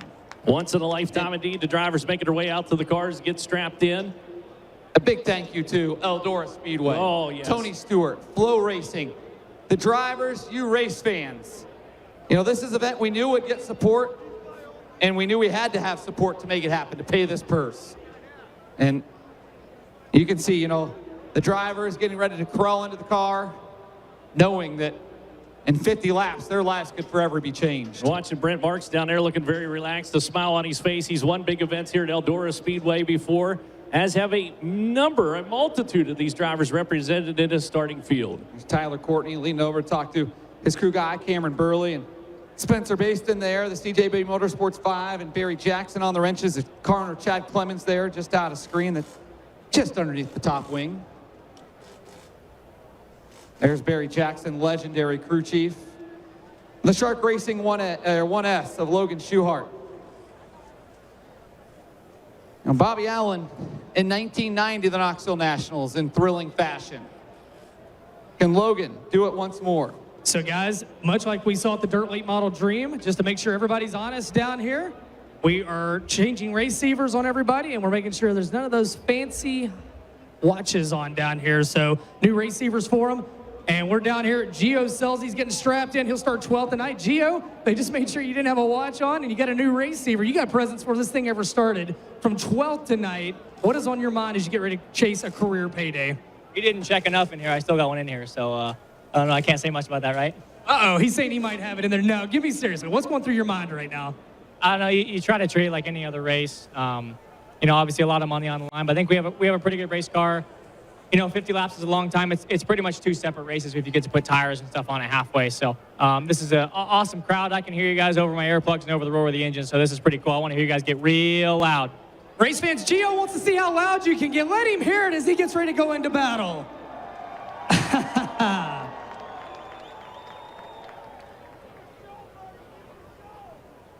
Go watching the crowd out here. Things get set to go. The Eldora Million about to commence. See Carson Macedo there getting his new Race Electronics receiver radio. We're not saying anybody's not honest, but hey, man, it's $1 million. It's $1 million. As Rico said, it's $1 million bucks. He was very stressed about, or very clear on that. He was. Taking a look at it too. And something else we didn't talk about this weekend, but if you look out there on the tires, you see a number of the tires. Now, the new Hoosier tire can be flipped either way, so you may not see it on all the tires, but all the tires actually have a green Eldora Million stamp on the side of it. Those tires purchased on property here these 2 days. So you had to run the tire that you purchased from the Hoosier Tire trailer that's located just back in the pit area. Those are the tires, the only tires that could be run on that right rear of that race car here this week. And they got their 3 tires last night to run last night and 3 more tonight. And that's really to just make sure we're on a level playing field. Hey, Blake, I'm going to jump in here. We Absolutely. got Brian Brown right before he puts the helmet on. Starting 8th, what's the mindset here as you try to go forward in this first half? Yeah, just our car's been great all week long. The Casey's FVP car, the guys did a phenomenal job. Just stay in contention, try to gain some spots. The closer we can get to the front, the easier it's going to be the second half. So just, I like where we are. Feel like we're on house money. We're the underdog, so we're going to give her a shot here. All right, love that mentality for Brian Brown. He'll roll from outside row 4. Brian Brown just called himself the underdog. I don't think that's the case. He's a Chiefs fan, and the Chiefs won the Super Bowl last year, and they tried to convince us. No one believed in us, so hey, it worked. Hey guys, Blackjack's going with that. Outside front row, Carson Macedo. Carson, this place is alive tonight. You got a chance at $1 million. Do you go for broke every single lap, or do you try to save your stuff early? We're going for $1 million, so I think everybody's going to be trying their hardest every lap. The break kind of allows, you get it fresh stuff, so I think everybody's going to be pushing. It's going to be fun to watch. If I was a fan in the stands, I'd be pretty excited. So hopefully all of you guys are. It's a packed house, and we're excited to race for $1 million. Carson Macedo, he'll start second here tonight. And guys, you can see it in their eyes down here as they get ready to race. And final thing, Chet, you talked about those tires. Limited laps here for these teams on this new tire here this year. You had race 2, and then you also had the Ohio Speed Week event. So 50 laps, a little bit of uncertainty for some of these teams and what to expect. And 90 A-main competition laps here this year for sprint cars.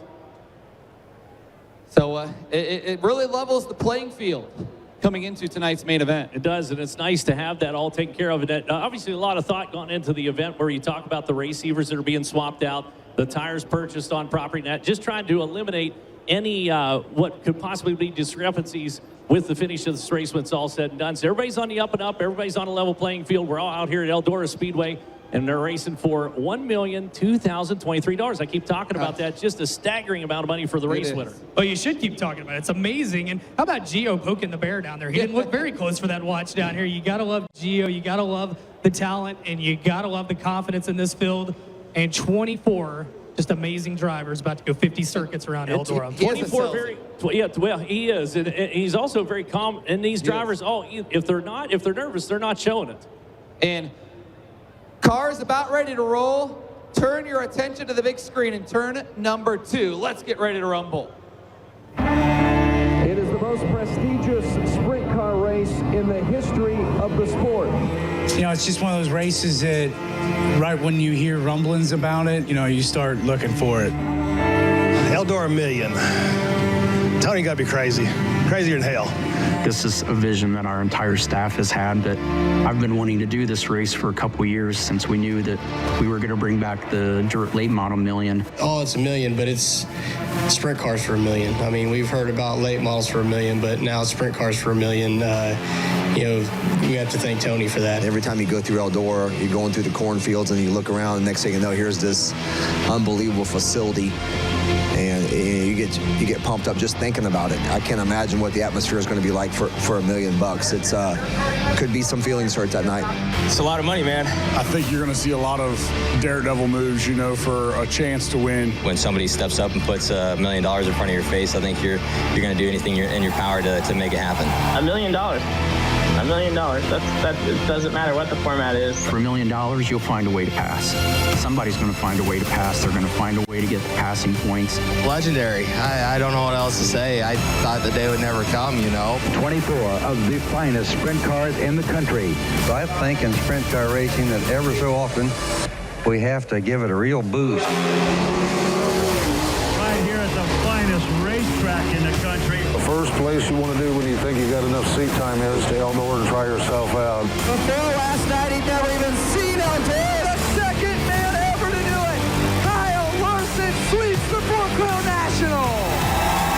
A wild child from Wooster, Ohio, Jack Hutchins. It looks like there's enough room between the wall and Sheldon. What'd you do there? I thought there was plenty of room. You don't have to like me, that's for sure, but I love it that you're here. I think it's going to be probably the best atmosphere we've ever seen.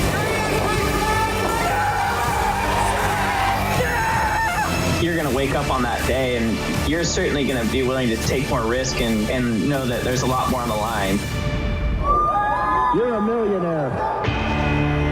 I can remember when it was the first 10,000 to win race, maybe the first 50,000 to win, and the first 100,000 to win. And we need that in our sport, $1 million. It's going to be a really emotional weekend, I think, for a lot of racers. I mean, there's a lot of energy going to be created around that event. I mean, you're racing for $1 million. But this night, something special happens. The winner picks up $1 million.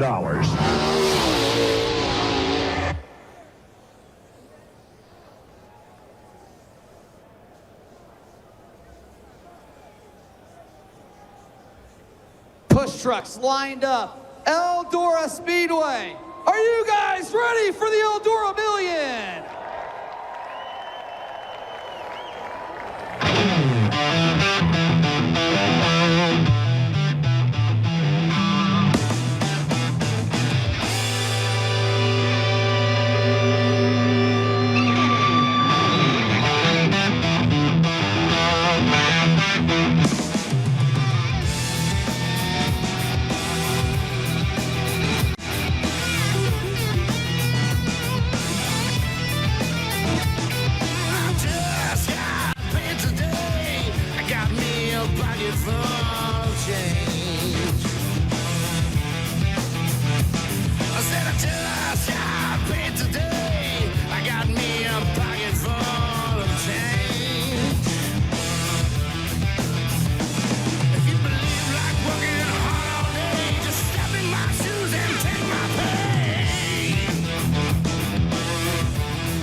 They have given the command to push the Eldora Million. And the bank of Eldora Speedway is open for business, Jen.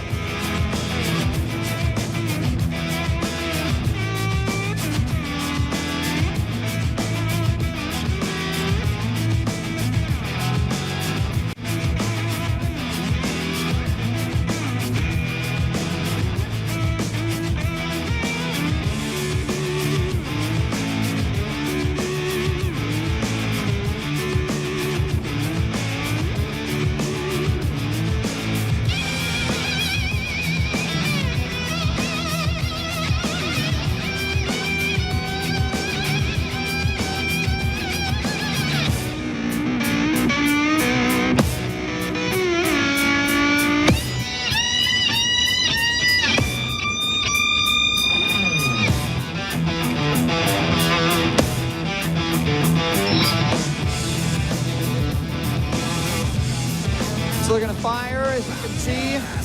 We'll start to get them in line, and when we start to get them in line, we got to get those cell phone lights on. We'll get the cell phone lights on, light up full here at Eldora. A colossal crowd here at the world's greatest dirt track.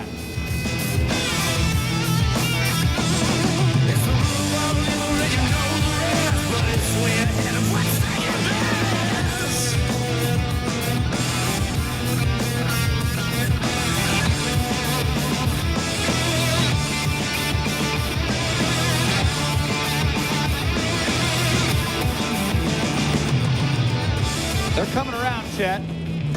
They are. That's what we like to see. Get them lit up. Let's get them lit up.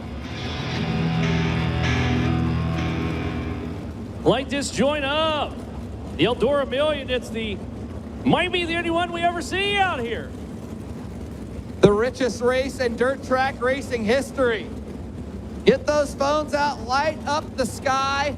Boy, Chet, I can only imagine how cool this looks for the drivers rolling around, because pretty dark up in the grandstands, but they see all these cell phone lights. Get those phones out, light up the sky.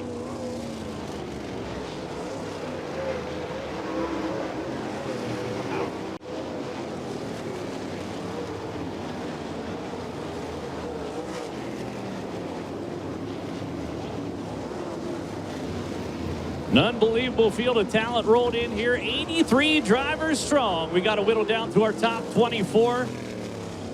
A feature time at the Eldora Million.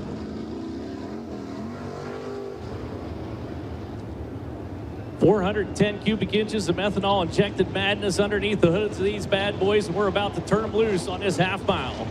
North of 900 horsepower, 1,425 pounds.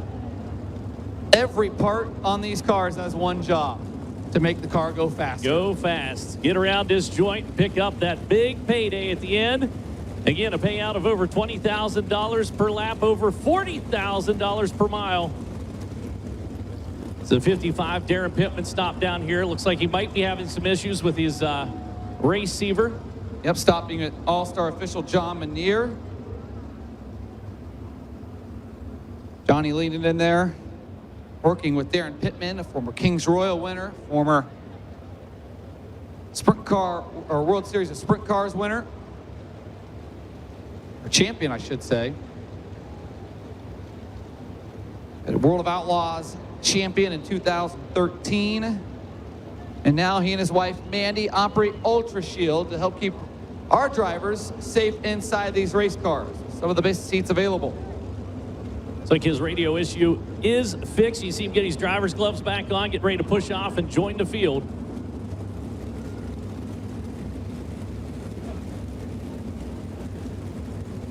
Scoring officials going over, and there's Jason Sides up on the big screen, owner of the 7S. Robbie Price pilots, former Kings Royal winner in 2004. It also thinks Tony might be crazy for putting up this kind of money. Crazier than you know what.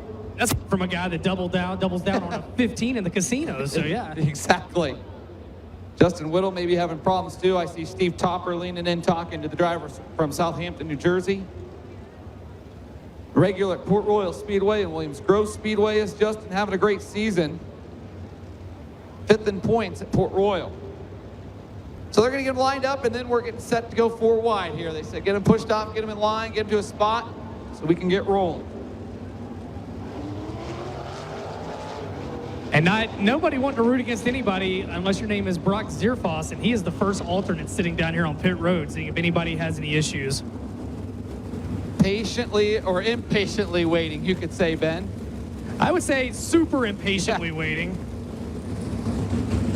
As you see him on the Jumbotron there, the Pennsylvania driver, the first alternate here tonight. His dad Moose there, Kevin, in front of the car. Tasty restaurant those guys have. Very good Boy, restaurant. the ads on Facebook look absolutely phenomenal. It's worth it. Been there a handful of times. Moose's LZ. So get those cell phones out. We're getting ready to go 4 wide in turns 3 and 4, and we'll give you a whole lap of 4 wide. So let's get those phones out one last time here tonight. The fireworks, the cell phones, we're going to light the sky up here at the world's greatest dirt track. For the 3rd time, setting payday history in sprint car racing. Get your phones out, turn the lights on. If your neighbor doesn't have their phone out, nudge them. Tell them turn that light on.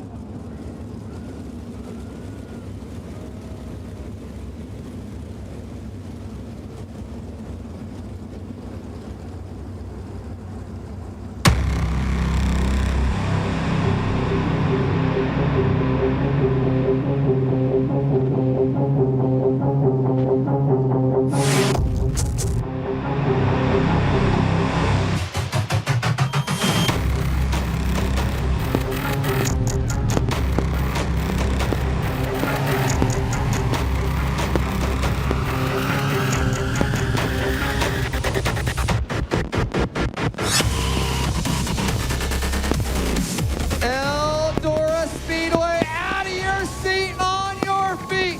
Ladies and gentlemen, boys and girls, this is the richest payday in sprint car racing history. This is the Eldora Million.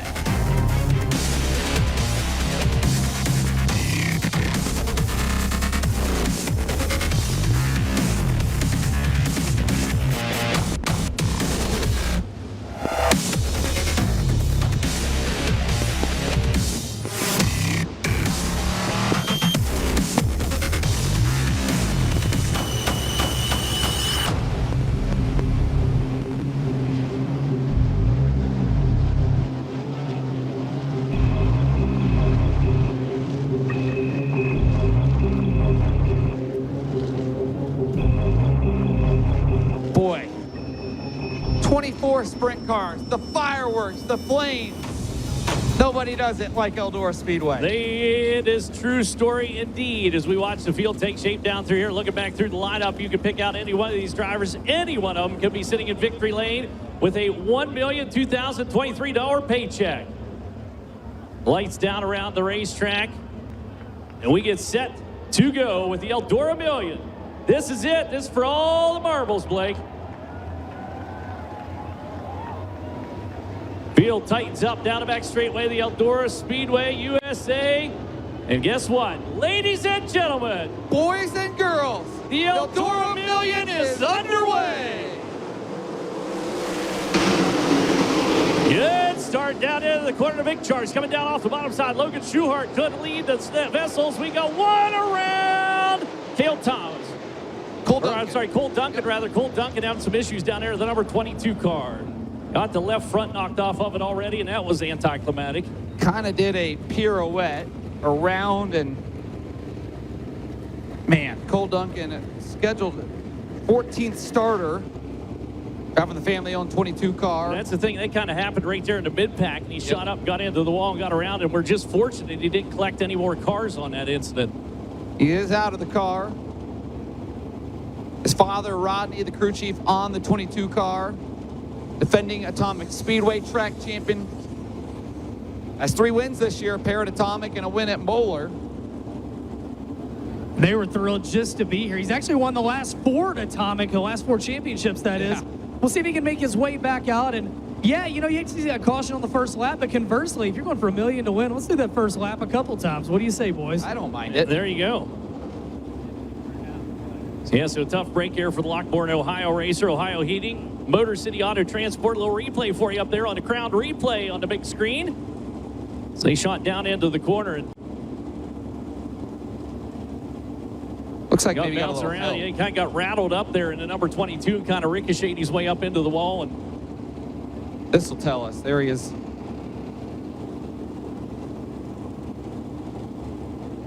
The way he kind of shot up the racetrack leads me to believe he maybe got a right rear. Just by the top, you couldn't see the car, but you could see how the top wing reacted. Yeah, top wing kind of waggling around on him there is unfortunately, but the end result is on the hook. And you'd see the left front knocked off the number 22 car, Cole Duncan. Maxim chassis, Gressman Chevrolet powered. There's the Winner's Performance drone camera is going to follow him back here towards the work area, and I'm sure many crews will come to his aid. In 50 laps still the distance. Did not score a lap into the books. Didn't even score 2 corners into the books. Well, Logan Schuchart liked that start. He got a heck of a start there in the 1 car. He's flirted with a Kings Royal win here before. He talked to us yesterday about losing it on a late race restart. And you heard Carson Macedo say it's go for broke every single lap of this one, especially with that stop somewhere around midway where the chess games really begin. Well, it's not really at the midway point. That's something that happens. It actually happens around lap number 20. We talked about that up here. Blake and I were discussing that it actually is right around lap number 20. So it's not at the midway point. So it's it's going to be anybody's game there in the final, 30 laps of tonight's A-main event. So we'll watch him around. And Logan Schuchart, for a driver that said the pole may not be the place to start, but he's happy to start up there, was making good use of it. And you know, the last couple days, long days and hard work to get these broadcasts set up, Chet, to bring this race to the world. Big shout out to you. A list of names here that I want to mention because they've worked their tails off. Dustin McCarty, our lead producer, Dan Parisi and Tyler McKim, our producers, Kirby McKim, the producer's assistant, our camera operators, John Collum, Nate Hartman, Steve Gigas, Dean Mills, Jeff Converse, Adam Arts, and Chase Schaefer. And our drones, bringing us these amazing shots. Rob Cutman with the winner's performance. Beautiful drone, bringing us those great beauty shots. Ian Maui on the drone, just chasing these sprint cars around Eldora Speedway. Couldn't do it all those guys working their tail off. Of course, Michael Rigsby and gang at Flow Racing helping make this possible. Yes, we appreciate each and every one of them. Just like we appreciate each and every one of you out here. As we get everybody pushed off, we'll stack them back up again. Our 2-wide formation, we'll try it for a second time. We've had that a couple times this weekend. We have. To no surprise, we're racing for this kind of money. And I'll throw this out there, though. It hasn't been as many times as I anticipated racing for this kind of money. I agree there. Absolutely. Now the gloves come off, though. So it'll shake up the lineup a little bit from 14th on back. They'll crisscross. And so your front row is still Logan Schuchart and Carson Macedo. Then Aaron Reitzel and Brad Sweet. Row 2, row 3, David Gravel, Kyle Larson, Justin Peck and Brian Brown on row 4. Row 5, Rico Abreu, Jacob Allen. Row 6, Donnie Schatz, Giovanni Scelzi. Justin Whittle rolls off on the inside of that 7th row. But then from there on back is where it gets a little discombobulated from what we started with. It'll be Corey Eliason to the outside of row 7. Then row 8 will be James McFadden and Spencer Baston. Row 9, Tyler Courtney and Brent Marks. Row 10 will be Buddy Kofoid and CJ Leary. Row 11, Lockie McHugh and Darren Pittman. And then Kyle Reinhardt.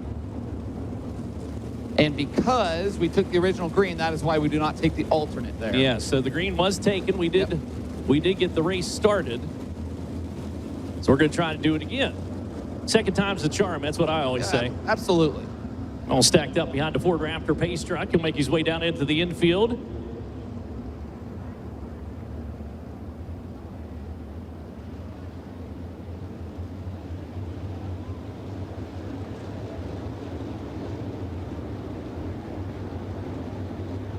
We'll try it again here, Chet Christner. Will indeed. Down into the corner they come. Get set to pick up the pace. Green flag's going to go up. The hammers go down. Neil Doravilion is back underway.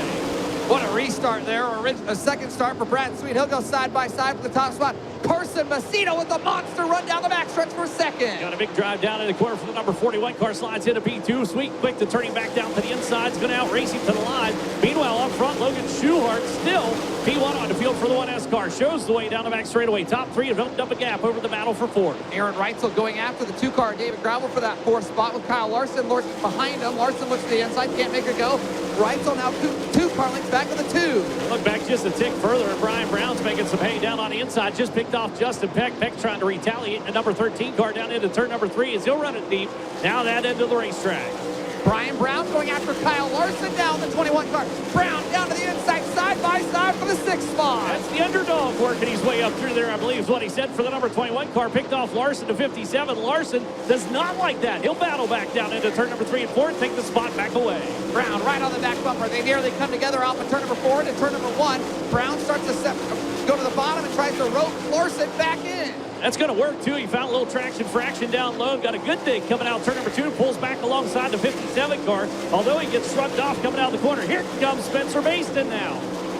Baston on the move in the 5 car. He's got company, though. Justin Peck takes the spot back from him into turn 3. is going to run her down in there for the number 13 car, trying to pick that position back up again.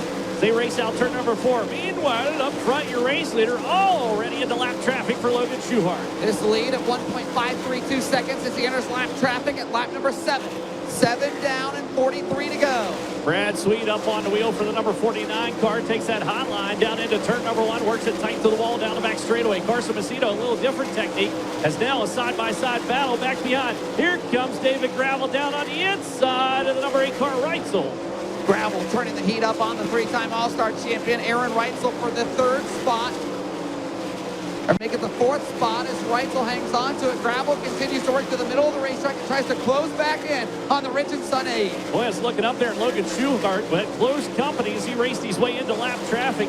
Almost didn't clear Reinhardt coming down the front straightaway. Now he's got a little bit of clean air to work with. Not much, but a little bit. Meanwhile, back behind, there's a slide job on lap traffic for Sweet. But here comes Carson Macedo in a 41 car. Macedo closing in on the Napa Auto Parts 49 of Brad Sweet for the 2nd spot down the backstretch. 3 car lengths separates them. Here comes Macedo to the inside. Good drive down low. The 41 rolls up to the back bumper of the number 49 down the front straightaway. Macedo, another look down to the inside. Carson Macedo pressuring Brad Sweet as Sweet starts to close in a little bit on your leader, Logan Schuchart, as we close on lap number 12.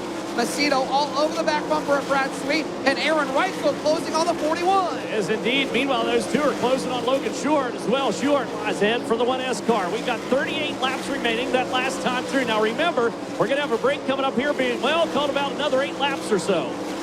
Carson Macedo right there as Reitzel continues to close on him. Kyle Larson shot by the 21 of Brian Brown. Now Brown's got company from Spencer Baston. Move Baston up a spot in turn 2. Yeah, hustling for all he's worth down the back straightaway into the corner. Meanwhile, there's Macedo down on the inside. Gets around the number 49 of Sweet. Sweet battles back down into turn number 1. Look out, Macedo off the wall, down the bank. He grabs gravity onto the back straightaway and back around the Big Cat.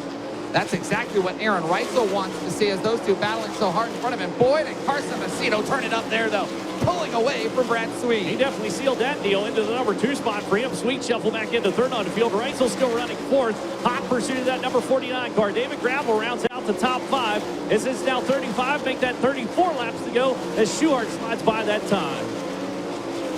Logan Schuchart trying to work his way through lap traffic in that Shark Racing 1S, but his lead is starting to dissipate because Carson Macedo is starting to reel him in turn 4. Well, you talked about him picking up the wick there for the number 41 car. He's giving it everything he's got, riding that wall out of turn number 1, then drops the nose, diamonds off the corner in hot pursuit of the 1S car. Meanwhile, back behind, it is a little bit of a battle taking place there between the 57 car, Kyle Larson running 6th. And back behind her, David Gravel got passed by the wayside. Larson moves into 5th, rather. Gravel back to 6th. Gravel back to 6th, and now Brian Brown closing on Spencer Baston for the 7th spot as Gravel runs 6th. Baston starting to close on him for that spot as we cross off lap number 19. And Blackjack able to work kind of that middle line for the number 21 car. Looks pretty stout in that general vicinity. As meanwhile, here comes Kyle Larson now working on Aaron Reitzel out of turn number 2 and down the back straightaway. Had himself alongside, showed the nose to him. He'll do it again down in turn number 3. Larson going after Reitzel for the 4th spot. Reitzel hangs on to it as we cross off lap number 20. Got a 3-car battle, 3 wide, down to turn number 1 and 2 onto the back straightaway. Right in the meat of the sandwich, Brian Brown working on David Gravel. Spencer Mason's there to the 5, and there's your break that we were talking about, that caution flag coming out with 30 laps remaining. And Logan Schuchart has led them all. Carson Macedo was starting to close in a little bit there, and Macedo fell back to about 1.2 seconds now, but had it within 0.7 of a second. So now they're going to let him ride around a little bit, get lined up, and how we'll stop them is we're going to get them to try to stop 3 wide on the front stretch. So we'll have 7 rows of 3 and then a row of 2. That was quick math there. I'm impressed. Man, you are on it. Boom. The key here is we want them to stop on the front straightaway, not down by one of the track exits. We see the crews getting ready to come out. The other thing that's unique about this for me, with the United States Auto Club, whenever we have an open red, you're not allowed to pick the car up off the ground. That's not the case for this open red. You can get the car up off the ground. You can change that right rear tire. You can change the left. You can change all the tires if you want to change the tires coming out here onto the racetrack. But the open red will be timed as well. So the crews cannot enter the racing surface until, or work on the car, I should say, until we give, well, the horn. So how it'll work is they'll get stopped. You'll hear a horn to open up the front stretch. That's when we'll start the 5-minute clock. You'll hear a double horn at 2 minutes and 30 seconds remaining, and then you'll hear a horn at 1 minute remaining. And from that point out, it's Chet and I's job to basically let them know 30 seconds and be. That's more your job. Okay. I don't want that kind of responsibility in the Eldora Million. So there they are. They're going 3 wide. It's like we're at Indianapolis here, so Dylan feels at home. They tell him to leave just enough room so we get some push trucks in there. They did okay. Actually, they did really well. Yeah. I'm impressed. I am too. There's your row 2. Boom. So it's like we had this planned. Well, lies. We got a row 1 and 1 there at the tail of the field, but that's all right. Close enough. So hear a horn here in just a moment. Holy crap, I saw Ben walk out down there. I thought we were going to have a game show. I know, right? Who wants to be a millionaire Eldora style? Phone a friend. I'm phoning Ben Shelton. I would phone Ben Shelton. What there it answer is. that call, Blake? I appreciate that, Ben. Well, Ben and Dylan, we'll kind of leave the next couple minutes up to you guys to let us know what's happening. Well, it's like the running of the bulls down here right now as these teams head out. Oh, man, a lot of tires coming out. Fuel, obviously, it's been in the first few laps of this one. And we're going to give you some updates on what we see down here as these teams go to work on these race cars.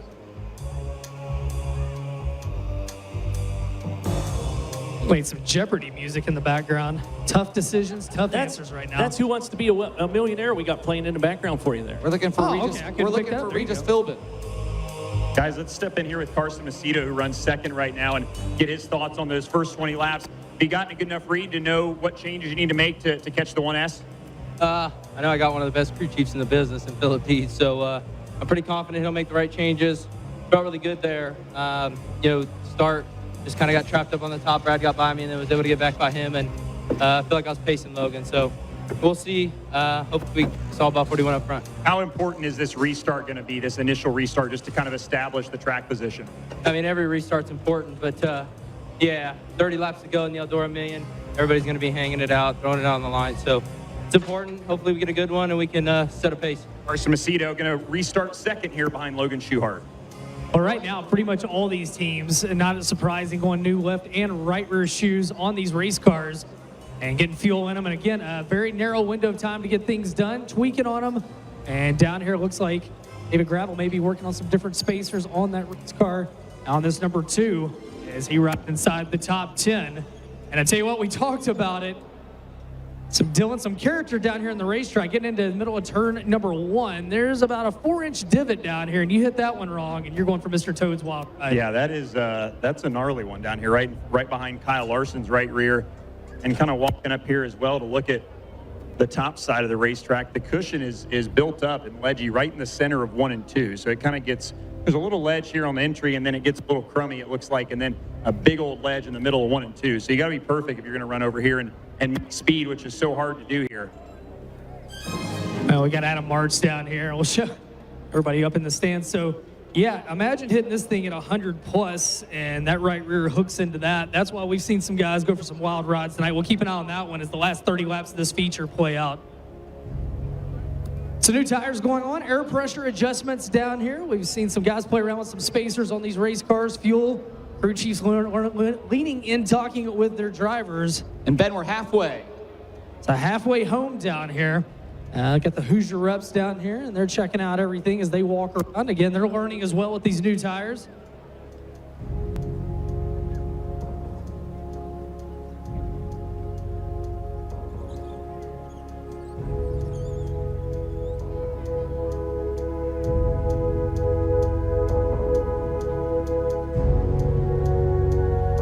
Talk about some tough decisions down here, guys. A pound of air pressure here or there, a little bit of a spacer. How much fuel you do or don't put in. There's a lot of decisions that could be the difference between over $1 million, $100,000 per second, or maybe just that start money back in 24 for $6,000. Then let's grab Kyle Larson here as finishing touch being put on the Silva 57. All right, what'd you feel there? Do you feel like you've got a good enough car in these first 20 laps to make a charge out of here the next 30? Yeah, I just feel like I need the track to kind of blow off here. I just don't have the speed when it's got grip. So I think once it slicks off some, we'll be a little more competitive and hopefully get another long green flag run here, and I think we'll have a shot. You're parked right by this massive hole here on entry to 1. How tricky is entry down here? Yeah, it's definitely trickier than normal here at Eldora. You know, it's always got some character, but the holes are really deep and it's really wavy. But when you can find clean air, it's not too bad. So just gotta find the clean air. Kyle Larson, you hear the strategy. Just got to find some clean air here, and he'll be headed to the front. Well, that double horn meant a minute, so crews start making your way off the racetrack. About 30 to 40 seconds left.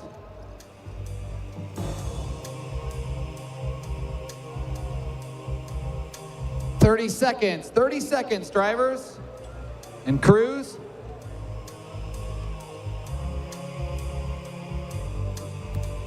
It's like a little bit of fuel out of the few cars. They're putting some powder down here. Make sure we don't have any fire issues down there. 17 seconds. Things are wrapping up, guys. 10, 9, 8, 6. Count them down. 5.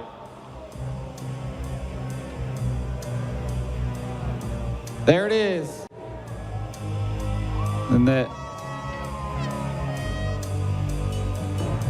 This looks like maybe a little fuel spilled on the front stretch there by the 11 of Corey Eliason's car, so that's why they're putting some speedy dry down on the racetrack.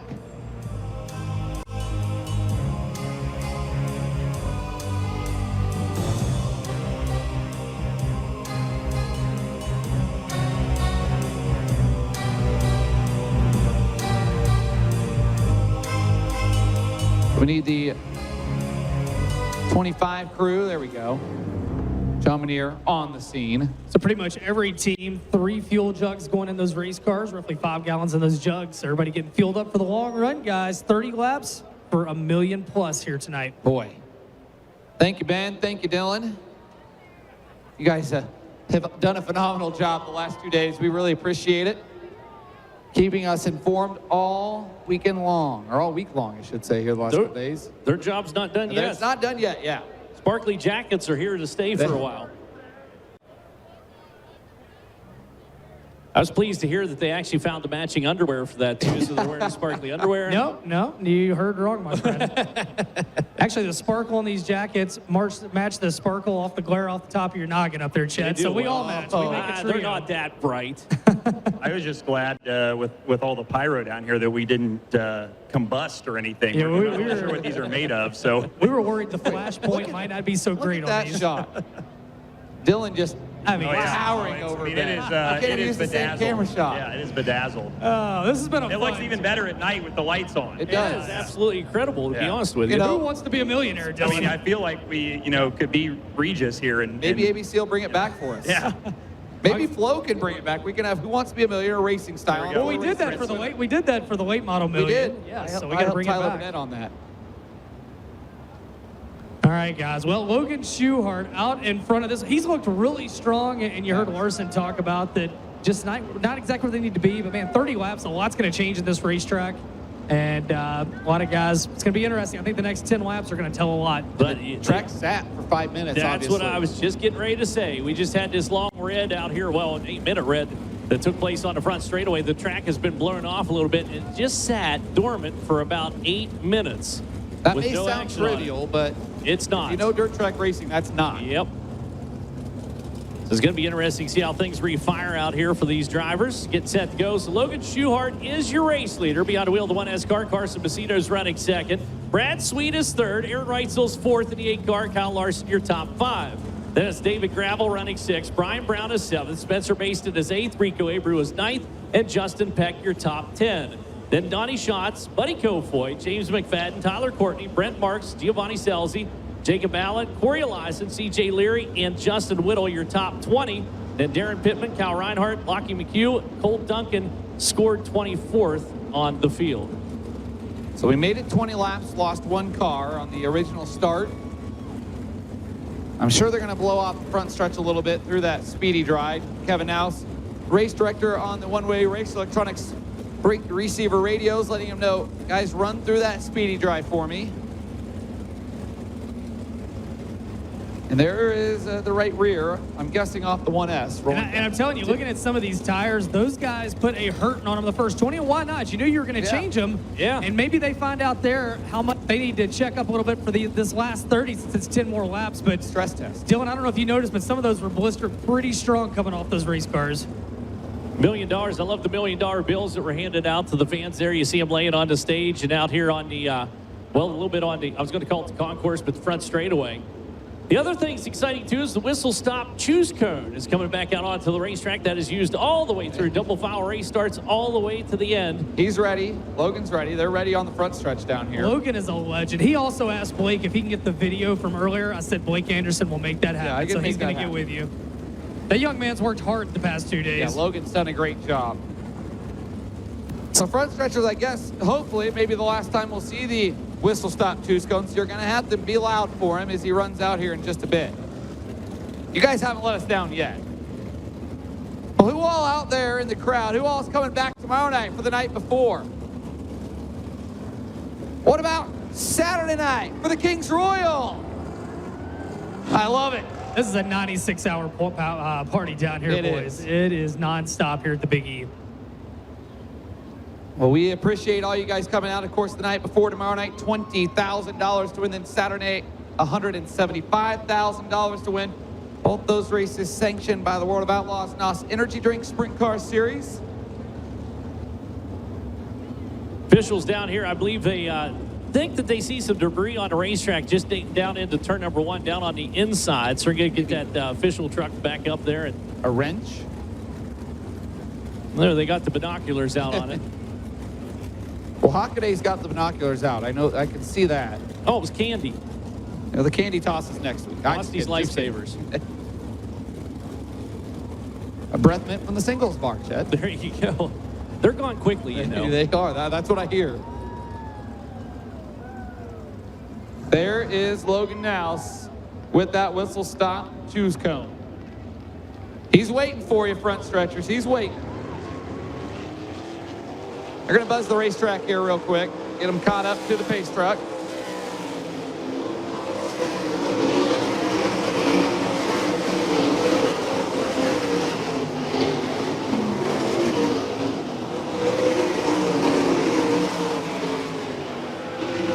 You know, one of the other thing, or one of the other groups of people we haven't really said thank you to, how about all the media? Yeah. They've been reporting on this and helping out to support this race that's just hopefully elevating all of dirt track racing, not just the sprint cars, but all of dirt track racing. But a thank you to all the media folks that are out here supporting this event and have supported it since the announcement was made back in December. A full media center. Jerry Gappins talked to him earlier in the afternoon at the 2 p.m. media meeting they have every day, thanking them for their support, coverage of this event.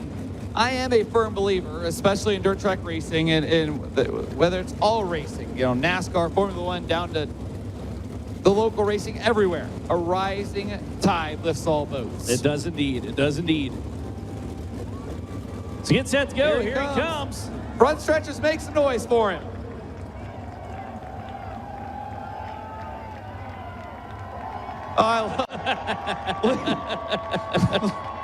Leave it to Logan to play it out.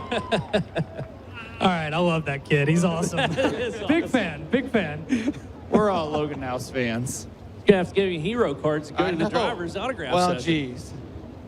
He said he doesn't need a stinking jacket with sparkles on it. He's got the cone. He's got the Whistle Stop Choose Cone, and here we go. Hopefully they got the drone lingering, the winner's performance. There it is.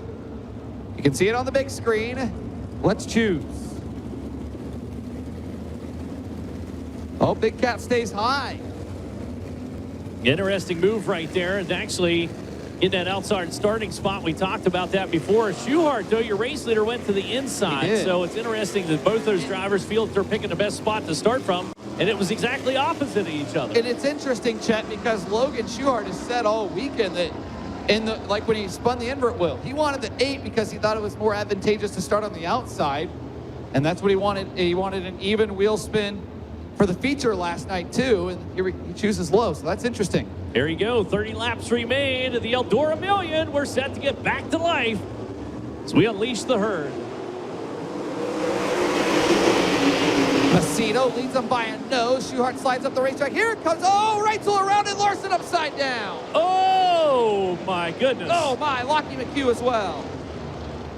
Wow. Giovanni Scelzi, Kyle Larson, Spencer Baston, Aaron Reitzel, and Lockie McHugh upside down in turn 2. That was shakeup. Horrendous. Yeah, that was a shakeup indeed. Caught a lot of good cars right there in that little ball of chaos. Aaron Reitzel getting down into the corner there, kind of backed it into the corner, got out from underneath of him, and unfortunately, Kyle Larson, with no place to go for the number 57 car, was the first one to make contact, and then from that point forward, chaos ensued. Spencer Baston out of his 5 car. Kyle Larson out of the 57. All drivers communicating with the safety crew in turn 2. Boy, has a debris field back here. It looks like somebody downed a Cessna in turn 2. I see Kyle down there. Giovanni Scelzi. In a little bit of a precarious spot there in the KCP Racing 18. Brett Nearing, one of the car owners on the KCP 18, and his wife Mara, they're expecting. I think she's at 38 weeks now. So I know they hate to see it, but exciting things coming for KCP Racing in the coming weeks. I'm not a father. I don't know what 38 weeks means. Is That's that good? close. That's close? close. Okay. I didn't know if that was baked long enough or if you had to Justin leave it in the oven a McCarty little longer. speaks up behind us. He just became a father at 38 and a half weeks, so anytime now. I see Spencer Baston out there. Here's a replay coming on the big screen, brought to you by Crown. And we'll keep an eye on Aaron Reitzel. As Chet mentioned, he kind of went rolling. Oh, it just went around. I don't know if something broke or he just got sideways. He just kind of spun there. I think it just got rattled. Whenever it rattled up across the racetrack, backed it into the wall right there. He went through that dip and man, Larson with an end-over-end flip on that deal. Baston was trying to come around the top shelf. He had no place to go. Lockie McHugh went big at the end. Here's another look.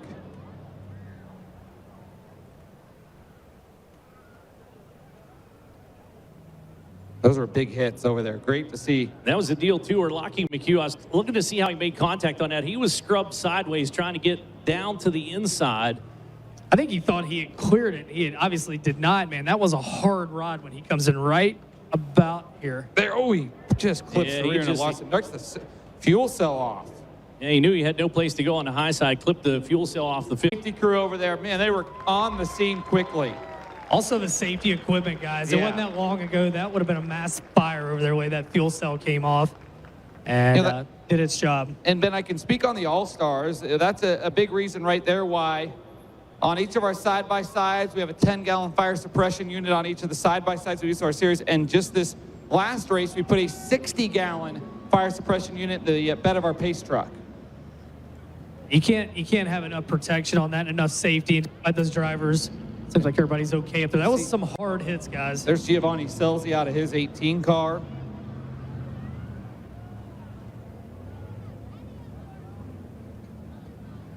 Well, I know we're doing some miraculous things down here in the work area. Having said that, and looking at Spencer Baston's car dangling on the hook, I'm not sure if anybody's up to the task on fixing that one. I don't think many of these, the way that crash happened, I don't know. I say that, and you would have looked at Corey Eliason's flip yesterday, and you would have said, no way, they're not going to a backup car, and they got her ready. So, Here's the thing to think about that. We talk about this with Silver Crown Racing with the United States Auto Club, but they were under a full fuel load, so that was maximum amount of weight on the tail of that car when Reitzel got in there. Yeah, so when it rattled around and that weight got sloshing a little bit, doesn't slosh a lot, they got the bladders in them and everything, but whenever that weight got swinging around back there, that could have pulled him up across the racetrack. But, man, that was a tough break. That was a lot of fast cars we lost right there. The 5 of Spencer Baston's done. And, guys, we're getting everybody in position down here. We might unofficially end up with an open red here in a second, which obviously no tire changes on this one, though. It would just be some adjustments. You can see it there on the big screen, Spencer Baston's 5 car. Yeah, and that damage on that, you see the frame twisted on the number 5. Yeah, they were going to be done regardless. Yeah. Man, that's another guy just been building momentum for the past month. You hate to see that. Yeah, coming in tonight, I think it was at 11 straight top 10s for Spencer Baston. And a big cleanup taking place down there. The winner's performance drone getting a good shot of the fire and safety crew out there, and Lockie BQ down on the inside. We got the, it's never a good deal whenever you bring out the backhoe. No.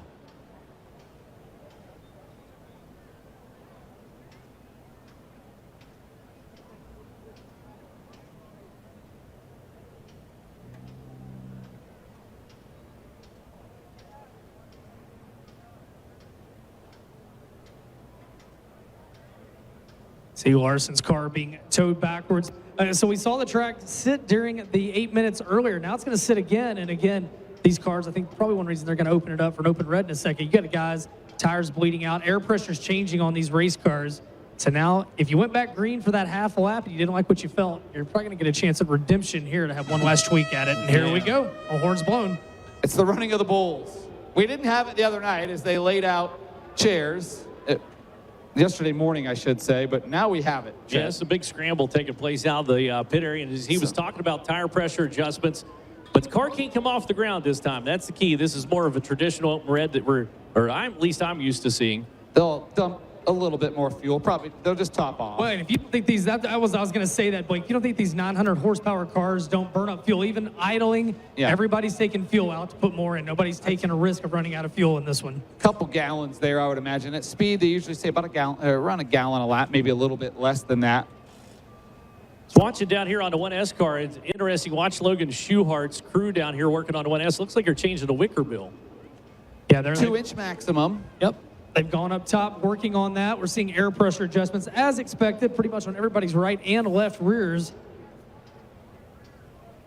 Crew leaning in, getting a word with Logan Schuhart.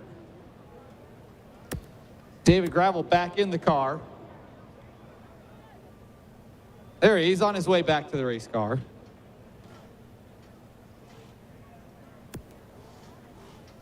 It's interesting. Most of these guys leaving their helmets on. Carson Macedo's getting a little bit of a breath talking to his crew. Look at the big screen there, Ben.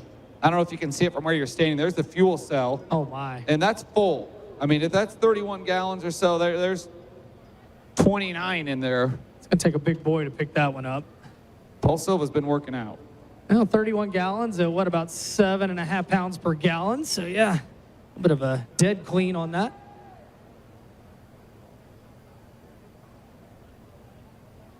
James McFadden, his crew down here. There's Giovanni Scelzi on the hook now, coming towards the pit area, Ben. Boy, heavy damage on that 18 car as well.